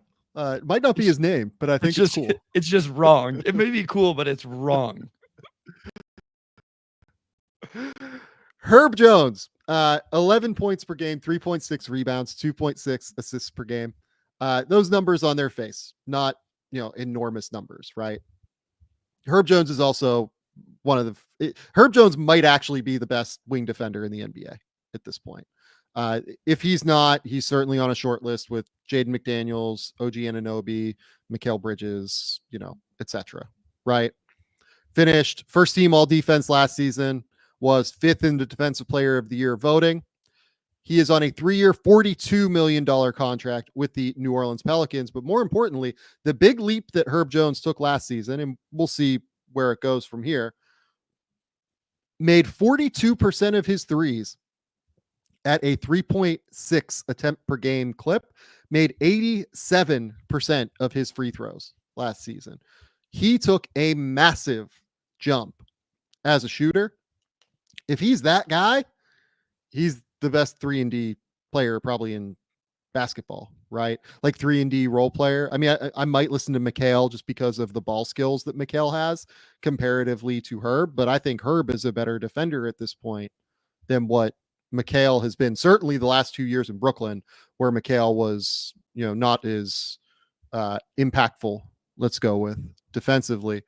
But, like other names, like it's hard to even come up with other names where, Herb is genuinely probably the best wing defender in the league right now.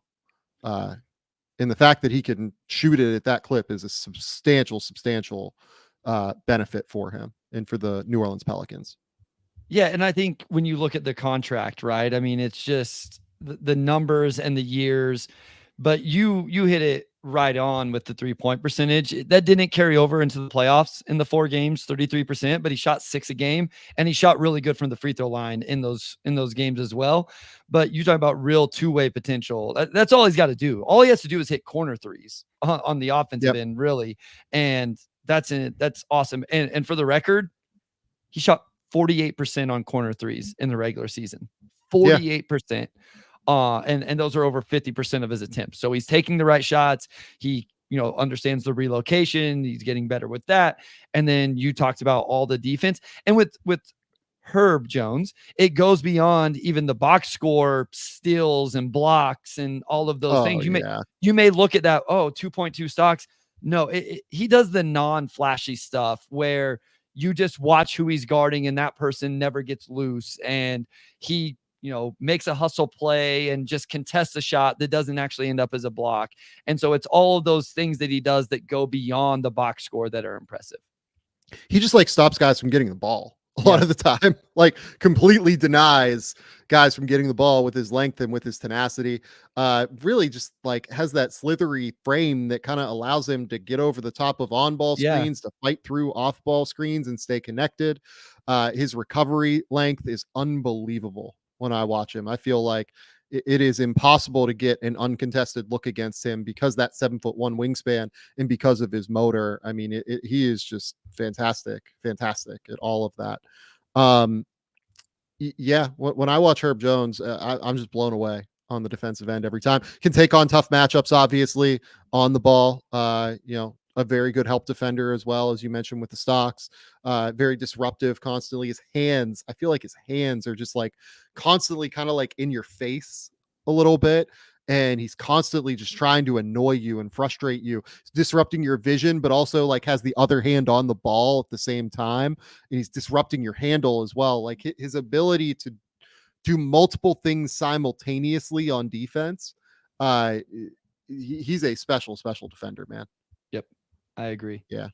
So, very, very much had a case for the best wing defender in the NBA last year, and he made 42% of his threes in 3 years, $42 million. This is the same deal that Austin Reaves is on, but he doesn't have the player option. He's locked in there at 3 years, $42 million. So that's why he slides ahead of Reaves, even though I'd personally probably rather have Reaves if you were making me pick like agnostically between the two players.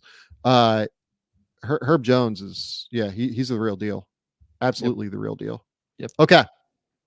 Number 3, Deni Avdija was traded to the Portland Trail Blazers this summer for essentially two first-round picks. He averaged 14.7 points, 7.2 rebounds, 3.8 assists per game. He is also a very good defender. He's not quite like an all-defense guy to me, but he is a disruptive defender who's always in the right position, always knows exactly where he needs to be. 6'9" and still like can guard perimeter players at a pretty solid level. Does better on wings and forwards, but very, very good defensively. I think Deni is an absolute stud, and he's on a 4-year, $55 million extension that descends in contract value moving forward. Which honestly, and maybe we can talk about this in a second. Sometimes that can be a hindrance to a team if the contract is descending, if they are trying to extend off of that. But Bryce, go ahead and tell me what you think of Deni. Well, no, I think the thing with this is the descending contract in the years, because I think both of us believe. Do you think Herb Jones is a better player than Deni Avdija? I think he is right now. I can see a world where Deni is still only 24 years old. I can see a world where Deni surpasses him, given that he has some ball skills and given the improvement that we saw as a shooter this year. But I would still take Herb right now, I think. Yeah, and I agree with that. But it's that there's another year and the contracts are going the opposite direction. So in 27-28, Deni is going to be making 11.9, which is 6% of the cap. Really, for Deni, it comes down, does he shoot it the way he shot it this last season? And can he do it on an uptick in volume? He shot 3.1 attempts this last season. It'd be nice to get that over 4, but he rebounds, he can pass, he can handle the ball a little bit. He was really good from 2-point as well. And, we talk about games played and injuries and all of that. The last 3 seasons, 82 games, 76 games, 75 games. So he's been healthy. You mentioned it, still just 24 years old, just a really, really good player that offers a lot of versatility. And I think that's where the defensive impact comes in, is he maybe not nearly on the same level as some of these other guys we've talked about in terms of their defense, but he has similar versatility with some of the matchups he can take, especially as just a bigger, stronger wing. Yeah, I think that's right. And the shooting is the question. Like, how much do you buy the improvement as a shooter is real? I think that the shot looks cleaner now. That's a really critical piece. He made like some off of, not like movement where he's flying off of screens necessarily, but some relocation shots from time to time. Like he would come down in transition, and his first inclination isn't necessarily to pull, but you might pass it off and then get it back in transition, right? Where, things are still kind of moving a little bit. The shooting is the key. I think he'll probably be like a 35, 36% 3-point shooter, but if he can be better than that, then, this is like, the bargain of all bargain contracts. He's going to be on this list for the next 3 years. I would guess. Yep. The 4 years, $55 million for Deni is ridiculous based off that. By the way, the funniest thing is like the Wizards have been terrible, right? But like 2 Wizards from the 2023-24 season are on this list. And I think that does speak to the job that, Michael Winger and those guys, Will Dawkins in that front office have done basically since they took over. They've signed good contracts. They just haven't been able to find the guy, right? We can talk like they made the Jordan Poole deal, and that's like a deal that I would have never made in, history. But like going and doing it this way and continuing to sign good contracts, it does allow you to go out and get 2 first-round picks, and end up with 1 lottery pick plus another first rounder coming down the road. And that lottery pick turns into Bub Carrington, who looked great at Summer League, and Yeah. is a guy that, certainly I love. You like Bub as well. So, that's the value of signing good contracts. And I think that even though they haven't been able to find the dudes yet, the Wizards are at least performing on the margins in a way that, is benefiting their organization. They just have to find the right player. Yep. Okay. Next, number 2. Jaren Jackson Jr. 22.5 points per game, 5.5 rebounds per game, 2.2 assists per game. More importantly, though, was the defensive player of the year in 2022-23. Continues to be one of the best defensive players in all of the NBA. Just an absolute menace in help defense while also being able to switch out onto guards. It's completely absurd what he is capable of. Was 5th in defensive player of the year in 2021-22. Did not make an all defense team this past season, which, I don't know how much I agree with that. I think that he had a fairly real case to be on one of those teams. If you look at the Memphis defense this past season, it actually wasn't catastrophic by any stretch, and he only ended up with 1 vote for all defense, despite the fact that he played the 66 games that were essential, and Memphis had a top 12 defense without any continuity outside of him throughout the course of the season. I don't know, man. I still think Jaren's one of the 3 or 4 best defenders in the NBA at the end of the day. And we can talk about the rebounding, and we can talk about, some of the other questions, but Jaren is ridiculous. He is a ridiculous player on the defensive end. Yeah. And, eventually he's not going to be on this list anymore once he gets paid. But right now he's at 25, and then it goes down to 23 next season. So until he gets his extension, he's going to be on the list. And then I assume that number is pretty massive. But what will be interesting this year, and we've talked about this, is what's the offensive usage? We saw him be the focal point of the offense in a lot of games last season because of the injuries they dealt with. Is he able to utilize that to some extent, right? Like, they don't need to be asking. If they're asking him to do that again, it's because something went terribly wrong. But can he do it as the second option whenever Ja and Bane are staggered? Can he then, maybe if people thought he took a little bit of a step backwards defensively because of that offensive usage, can he bring the offensive usage back a little bit and then get that defense back to all NBA level? The off ball defense is it's ridiculous. Like, he's one of the best, top 2 or 3. We've talked about this in terms of an impact there. They look like they're going to have like that prototypical big physical center to play next to him in Zach Edey. And so he can kind of get back into that spot in that role that he's most comfortable in. I'm just interested to see if we see a little more offensively than the 16, 17, 18 points a game. Maybe that's where he settles back into, but I'm interested to see how much of it carries over. So here's my question to people that, question Jaren Jackson on defense a little bit still, right?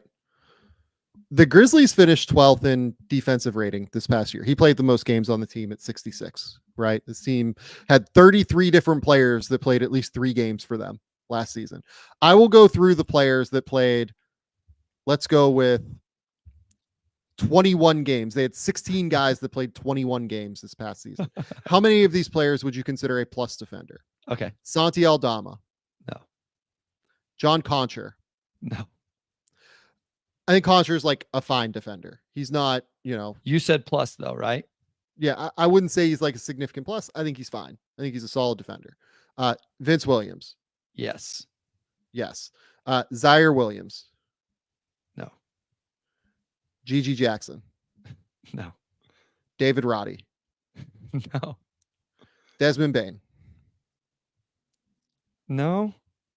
I think Des is like a average to above average defender. Yeah. But, not like Maybe an enormous, not like an enormous plus, right? Yeah. Say it's like him and Contra are like average to above average defenders to me. Jacob Gilliard. No. I mean, he steals the ball a lot in college, but he's small. Gives a shit ton of effort. Yeah. Plays exceptionally hard. But he is 5'9" in an NBA where that's just really, really difficult. right? Yeah. Jake LaRavia, No. Xavier Tillman. No. I would say yes to Tillman. I think Tillman's a Okay. good defender, but Okay. Bismack Biyombo, No. I mean, fine, but fine. Yeah. Derrick Rose, No. Trey Jemison, No. Scottie Plays Pippen Jr. plays hard. Scottie Pippen Jr. was really good defensively at Summer League. Yeah, gives effort, like plays hard, but small, right? Yeah. That team had the 12th best defense in the league last year. How do you think it happened, guys? Yeah. Do you think it was magic? Like, no, it's Jaren. Jaren is a monster on defense. Like he was a monster on defense last season. He was a stud on defense. Yeah, he's not a great defensive rebounder. He flies everywhere in help. He scrambles around the court like nobody's business.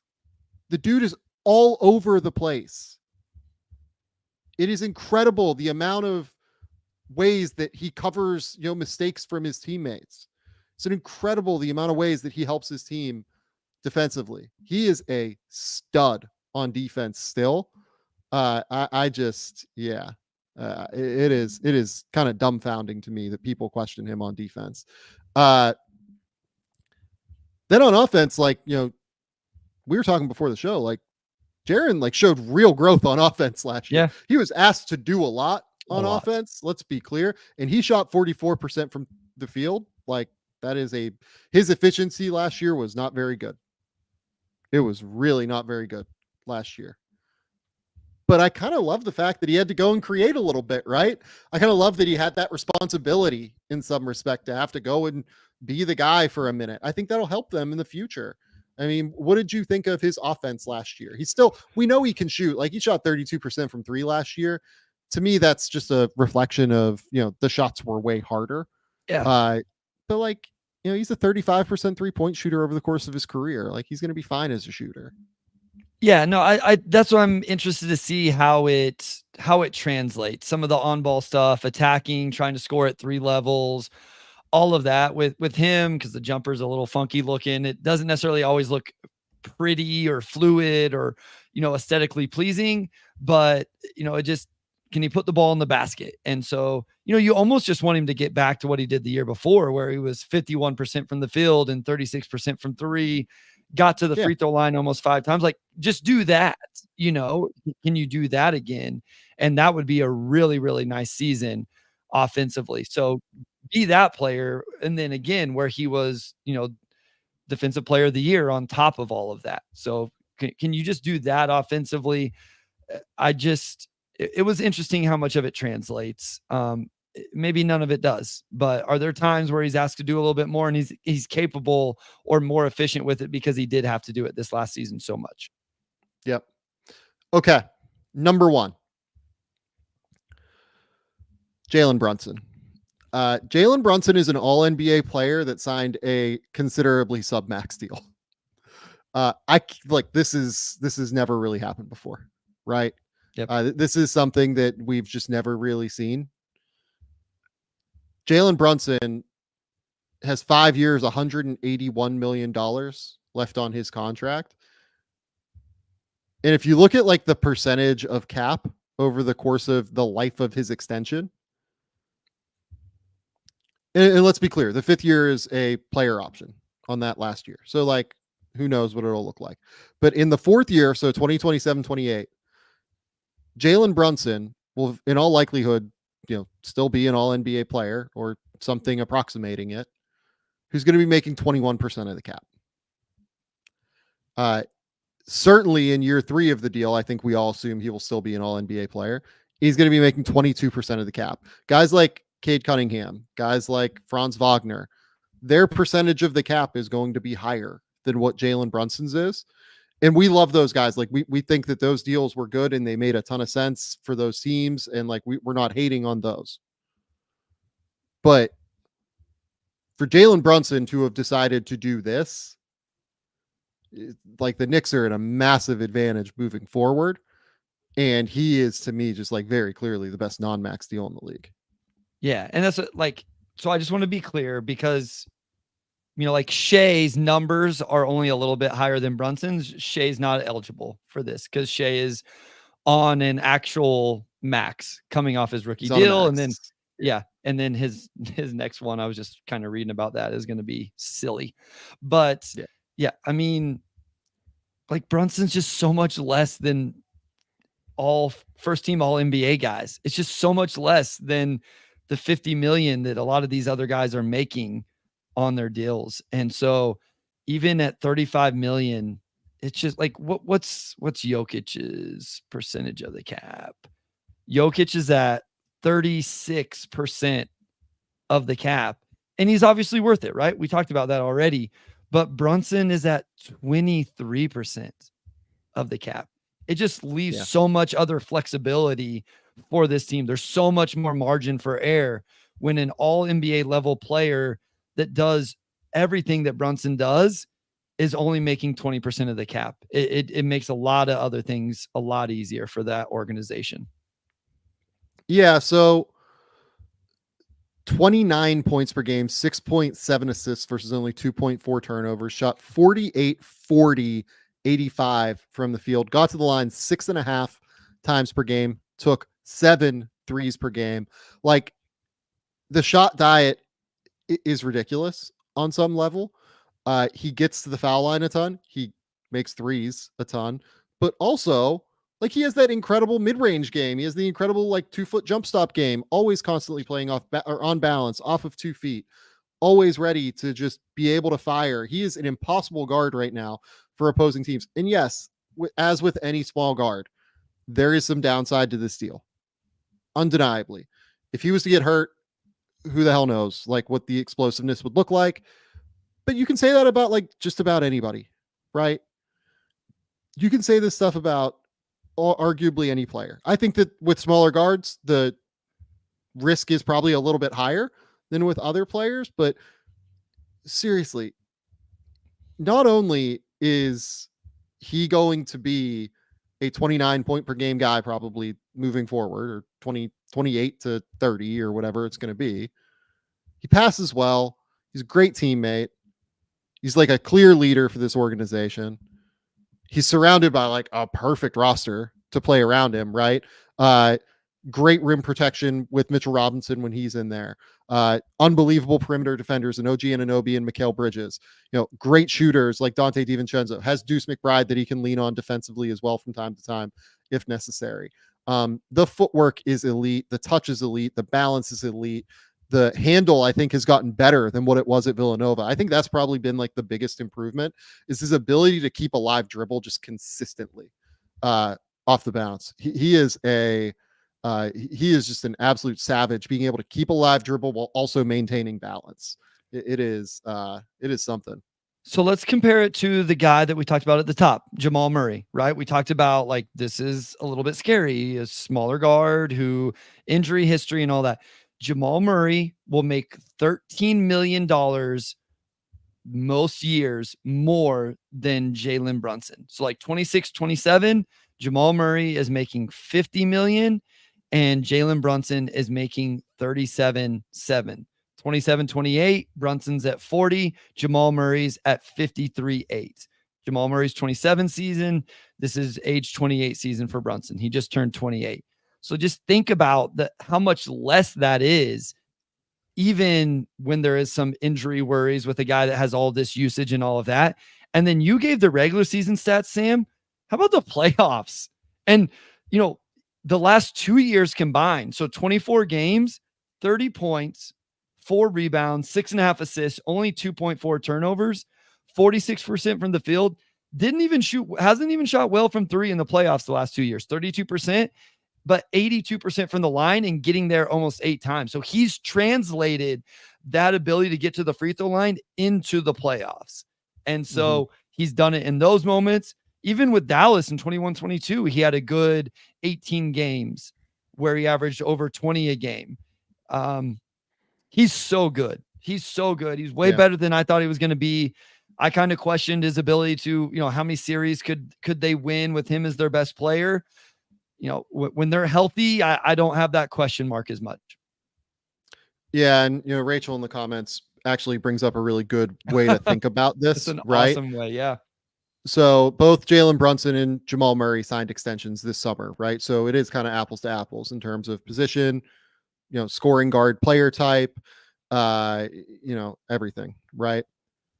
For the price of Jamal Murray, the Knicks have both Jalen Brunson and Donte DiVincenzo. Yep. Right.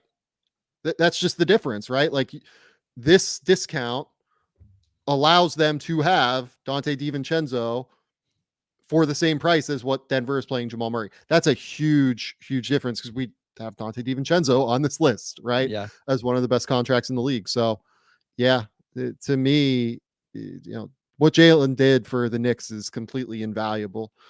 He is an absolute, superstar player. And if I was, a Knicks fan, I mean, my God, if they were to win a title, Jalen Brunson is immediate. Like that guy's going to immediately go to the Hall of Fame.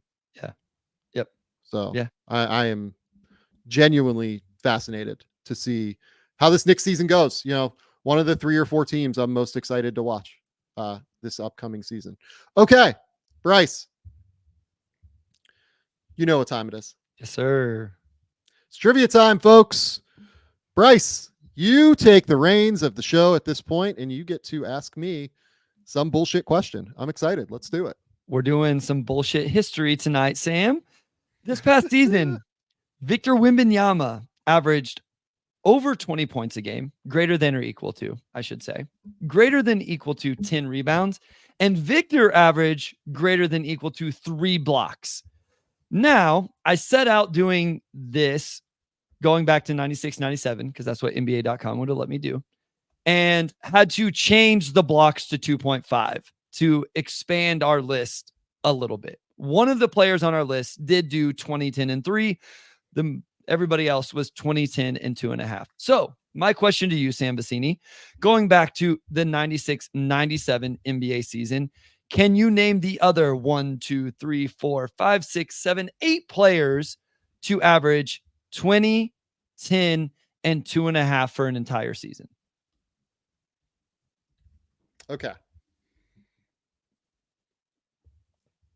Just put it up on the screen. Can you confirm that how I am understanding this question is right? 2.5 blocks. Victor averaged 3, but I couldn't keep the 3. Okay. So, all right. All right. So you are asking, sorry, this is getting a bit funky. Okay. There are 8 other players that average 20, 10, and 2.5 for a season. Yep. Who are they? Okay. Shaq is going to be my first guess. Shaq, the season I have, I'll look up and see how many years he did it. But yeah, the 03-04 season, I have Shaq on here with 21.5, 11.5, and 2.5 blocks. Let's see how many years Shaq did it while you give other guesses. My second guess is probably going to be, let's stay with the Orlando. Let's go. Dwight Howard is going to be my next guess. So real quick on Shaq. Shaq did this his rookie year as well. 23.4 points, 13.9 rebounds, and 3.5 blocks. As I say, probably 2 or 3 times a year on this show, Shaquille O'Neal might be the most underrated player to ever play in basketball. Like his peak has a real case as being like one of the 5 or so best peaks in basketball history. And nobody really talks about him like that. Absolutely disgusting. Absolutely disgusting basketball player. Yeah. 99, 2000, 30 points a game, 13.7 rebounds, 3 blocks. So yes, Shaq is on the list. Who was the next person? While you're there, can you read off Shaq's playoff numbers during the Lakers titles? Regular season. Let's get to playoffs per game. So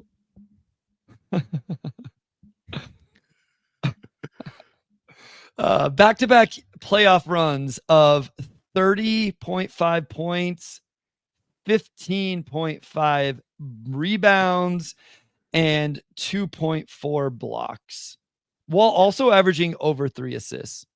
Yes. Shaq, good at basketball. Hot take. Shaq good at basketball. Okay, my second guess was Dwight Howard. Yep. The season I had here was 08-09, 20.6 points, 13.8 rebounds, 2.9 blocks for Dwight Howard. I believe he may have done the 3 blocks no, he didn't do the 3 blocks.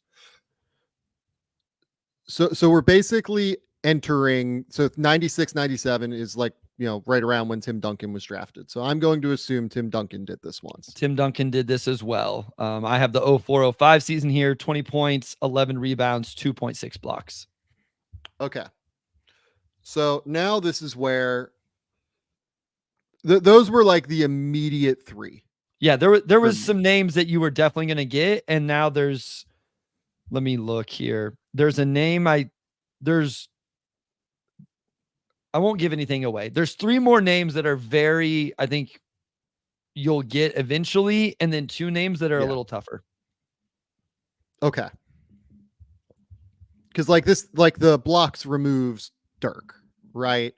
Even the rebounding, honestly, removes Dirk. I was surprised some of the people the rebounds removed, and then some of the guys the points removed some guys that you would think immediately for defensive type things. Yeah, so like Ben Wallace would be removed from the points. Yeah, he never averaged. Just no shot. Yeah. So next guess for me is going to be Rasheed Wallace. Rasheed Wallace is not on that list. That is an interesting name. Let me pull Rasheed's numbers. Rasheed never blocked shots that way. Interesting. Rasheed was a great defender, though. And he actually also never averaged 20 a game. That seems wrong. I swear. 19.3. So the closest year with Portland, 19.3 points, 8.2 rebounds, 1.3 blocks. Okay. All right. Huh. Okay. Okay, so I'll help you. Of the 3, 2 of them. No, hold on, okay. Hold on. All right. I have another one. My next one is Anthony Davis had to have done this. Okay. Yeah, there you go. Okay. Anthony Davis. I have the 17-18 season, 28 points, 11 rebounds, 2.6 blocks. Yeah, that was one I thought you would definitely get. Yeah. That is one where it's okay. AD, probably should have won defensive player of the year by this point. That's the reality. There's no way, I'm going random now. I'm jumping all over the map a little bit, right? There's no way Hassan Whiteside did this, right? So this is an awesome answer. Hassan did everything but the points. So whenever I set out, I was going to. And Bryce is gone. He'll be back. Who knows when? Bryce will be back.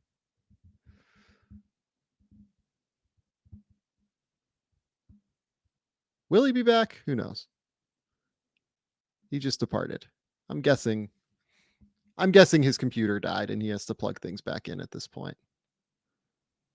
Oh boy. I would ask you guys for questions, but I don't really want to look at the comments and get more. You guys do tend to guess along, having watched the past videos of this in the chat, on the side. So I don't really want to ask you guys for questions while I wait for Bryce. Okay. Bryce is back. He just made a stupid podcasting error. I hit the X on this tab instead of where did I cut out? Was I talking about Hassan Whiteside? You're talking about did I rattle off the season? The season? No, you didn't. Okay. For Hassan Whiteside. 15-16, 3.7 blocks, 14.3 points, 11.9 rebounds. So I almost lowered the points to get Hassan Whiteside in there, but then some interesting names came up with the 2.5 block, so I stayed with that. So that was a great guess. The blocks probably takes off Andre Drummond as well. Yeah, Drummond is not on the list. Yeah. Okay. Next all-time great, I will guess, is Kevin Garnett. Interesting. So Kevin Garnett is not on this list. Let me see where Garnett never had the blocks. Really? Yep. Early in his career, he got close. He had 2.1 his second season in Minnesota. Huh. Okay. Yeah. Okay. So 03-04, 24 points, 14 rebounds, 2.2 blocks. So really quality guess. That was close. Yeah. Okay. I can help. You want me to help you out with it? We so have, so like no, I still have a couple of all-time greats. Like okay. so like David Robinson and Akeem, I'm guessing like missed out on this based off of your window, right? Like 96 and Nope. 97. So Robinson made it. He Okay. he is one of them here. Akeem wasn't one of them. Robinson did this multiple times. David Robinson Within that had window? No. Like in his career. Oh yeah, I would imagine so. Yeah. I have the 97-98 season here is in the window is the year that he did it. So Okay. and that was the last year he averaged 20 points, but he did average 21.6, 10.6 rebounds, and 2.6 blocks. Yeah, I kind of assumed that the points would remove him like kind of later 1, 2, career 3, Robinson. 4, but 5, 6. He did it 7 years in a row to start his career. 20, 10, and 3 blocks. Yeah. I kind of assumed that he was kind of So quick recap. We have Anthony Davis, Dwight Howard, Tim Duncan, Shaquille O'Neal, David Robinson, along with Wemby, of course. That's 5. We have 3 left. Yeah. Oh God. So Chris Webber almost certainly did the 2010. I don't know if he would have gotten there on blocks. I would assume not as well with blocks. Oh, okay. Closer than I would have guessed. So his rookie year. 2.5 is a big number. It is a big number. His closest year, he averaged 20, 13, and 2.1. Yeah. Like that was a better guess than I would have thought. I didn't think Webber blocked shots like that. That was a good guess. Yeah. He's sneaky longer than what you would think. Okay. How many more guys are currently active? 0. Okay. So like I need to like go back into the data. So yeah, current like Wemby and AD are the only current players on the list. Okay. I mean, I guess Dwight's playing somewhere overseas, maybe. I don't know. Okay. There was an all-time great on this list and 2 really good players, but definitely not all-time greats. Okay. There's an all-time great on this list. I mean, I'm assuming that this is too deep into Ewing's career as well, because Ewing was 84 draft. So that's 13 years on. So I'd assume he's not here.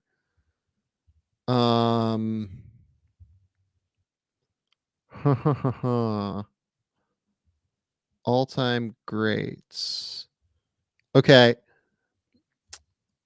Let's go to the All-Star now.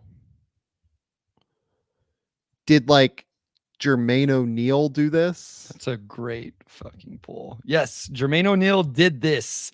20 points, 10 rebounds, 2.6 blocks. And if he got it like right on the nut. Yeah. He barely got it. What season was this? This was 03-04. Had to be a Pacers year. Yeah. He actually averaged 9.97 rebounds. So he barely did it. Another year he averaged 2.8 blocks, but didn't even come close with the points. And those were the only 2 years he got the blocks. Nope. He had another year, but didn't have the points or the rebounds that year. So like he was flirting with it a few different years, but this one year he hit it. Really good pull. Huh. I mean, he didn't even really hit it. He averaged 9.97. So, a round up. Nearest 10th, as I tell my students. All-time great. Like, I mean, he like in the Basketball Hall of Fame. All time. Yeah. Okay. I'm like trying to think of like shot block. Oh, Yao Ming. Nope. Wow. Really? I'll have to look up his numbers. So the all-time great you're looking for was definitely, I think he was pretty well known for his defense. Yeah. Let me look up Yao's numbers. I'm like kind of stunned on I thought I nailed that. Yao never did the blocks. Really? Yeah. Hit the He best was season was 7'5". 2. 2 blocks was his best season. So Okay. he had a year where he averaged 22, 10.8, and 2 blocks. Would have been his closest year. Okay.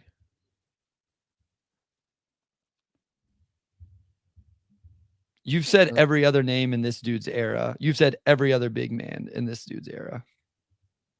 Yeah, I'm like a little bit annoyed that I can't get the all-time great.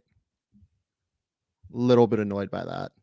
He 2-time defensive player of the year, multiple time blocks leader. Oh God, I'm like way at sea here then. This is insane for me to not get this guy. Multi-time blocks leader. I mean, it was just 2, And but yeah, he did it more than once.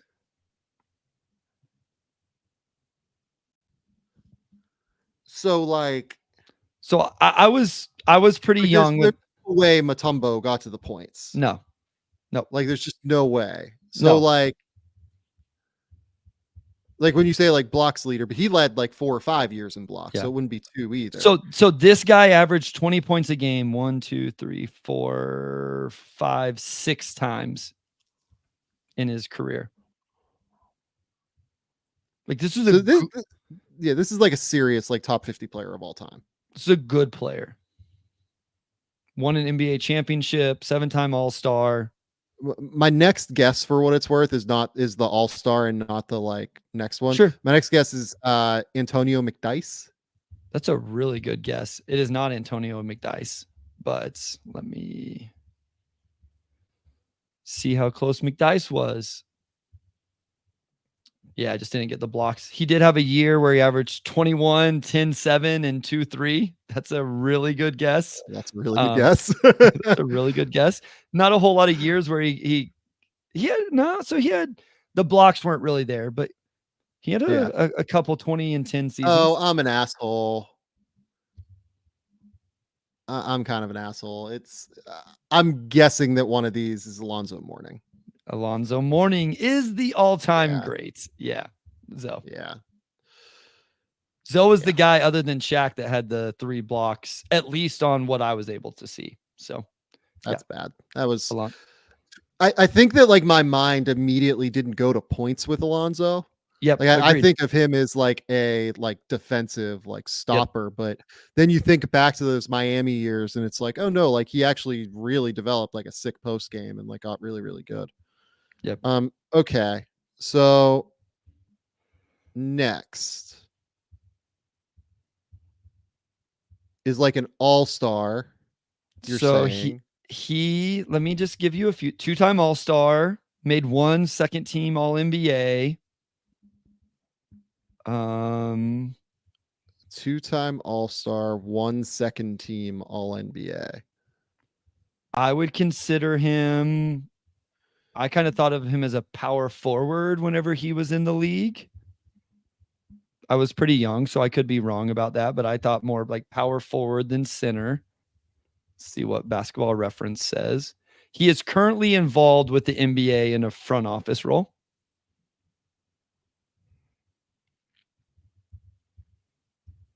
That's a good hint. That's a very good and hint. not like just like he's not just like a random. Yeah. Elton Brand. Elton Brand. Let's go. Yes. Yep. Elton Brand. So let me see how many times he did it. I wouldn't have guessed Brand got the blocks, but super long. Have you stood next to Elton Brand yet in your travels? I have not. Even like standing next to him, like you will see like how long his arms are. So this was the 05-06 season. He averaged in 39 minutes, 25, 10, 2.5 blocks. He was 7th in MVP voting that year. Yeah. Elton was a stud, man. And 10th in Defensive Player of the Year. People, and I'll tell you, people that have worked with Elton in that front office, like truly love Elton. Like awesome dude from everybody I've talked to that like knows him well. I certainly don't know him well, but like that knows him well, like we'll go to bat for Elton all the time. So quick recap, Victor Wembanyama averaged 20, 10, and 3 this year. I asked for 20, 10, and 2.5. Anthony Davis, Dwight Howard, Elton Brand, Tim Duncan, Shaquille O'Neal, Jermaine O'Neal, Alonzo Mourning, and David Robinson. Yeah, man. That is a list right there. That is definitely a list. Yep. My goodness. That's a really good list. Like, it's a list of like great Hall of Fame style players. It's a list of it's just like kind of all over the board. I kind of wish I would have done the other one, but I think the Hassan, because there was a couple other names beyond Whiteside that was like, oh, that's a interesting name. So Hassan Whiteside. Let's see what the comments say here in terms of guesses. People got Alonzo Mourning early. Oh God. Yeah. And other people knew Rasheed Wallace didn't make the points. Huh. Okay. Interesting. Yeah. Someone got Jermaine O'Neal probably before I did, I would guess. That's a good one. Man. Yeah, that's a good one. That was an excellent one. I like that one a lot, Bryce. That was a good trivia day. Appreciate it. Yeah, I love it. Okay. That's all we got for the show today. We're going to call it there. Bryce, tell the people where they can find your work. Tell the people what's going on. Yeah, so at Motor City Hoops on Twitter, things a little bit slow, but about to really pick up between NBL and then getting into NBA just a couple months from now. So yeah, follow over there. Any content, podcast, anything like that will be on Motor City Hoops. Other than that, I'm excited for you to actually get to watch some of these NBL games here coming up. You gotta watch some of them. You gotta let me know what you think, because I'm here and I'm basking in the glory of the NBL. I truly, like, I talk about this all the time. I love this league. Like, this league is a glorious, beautiful league to track every single year. There are things that drive me crazy, like the officiating. I lose my mind. Like, when I saw JR get thrown out yesterday, I was like, yes, good for you. Like, truly, like, this has been earned on a certain level. But I love the league. I think it's a fantastic style of play. I think that all of these teams tend to be extremely competitive. It's a super high level brand of basketball. The Australian basketball system has just done such a great job of developing younger players that, to me, like, a lot of the Japanese league is getting better. The Chinese league, is not all that great in my opinion to watch, at least, but still around this area of the world, the Australian league is by far the best option to me. And I really just truly enjoy being out here and seeing all the folks that are stakeholders within the league. It's a great time. Okay.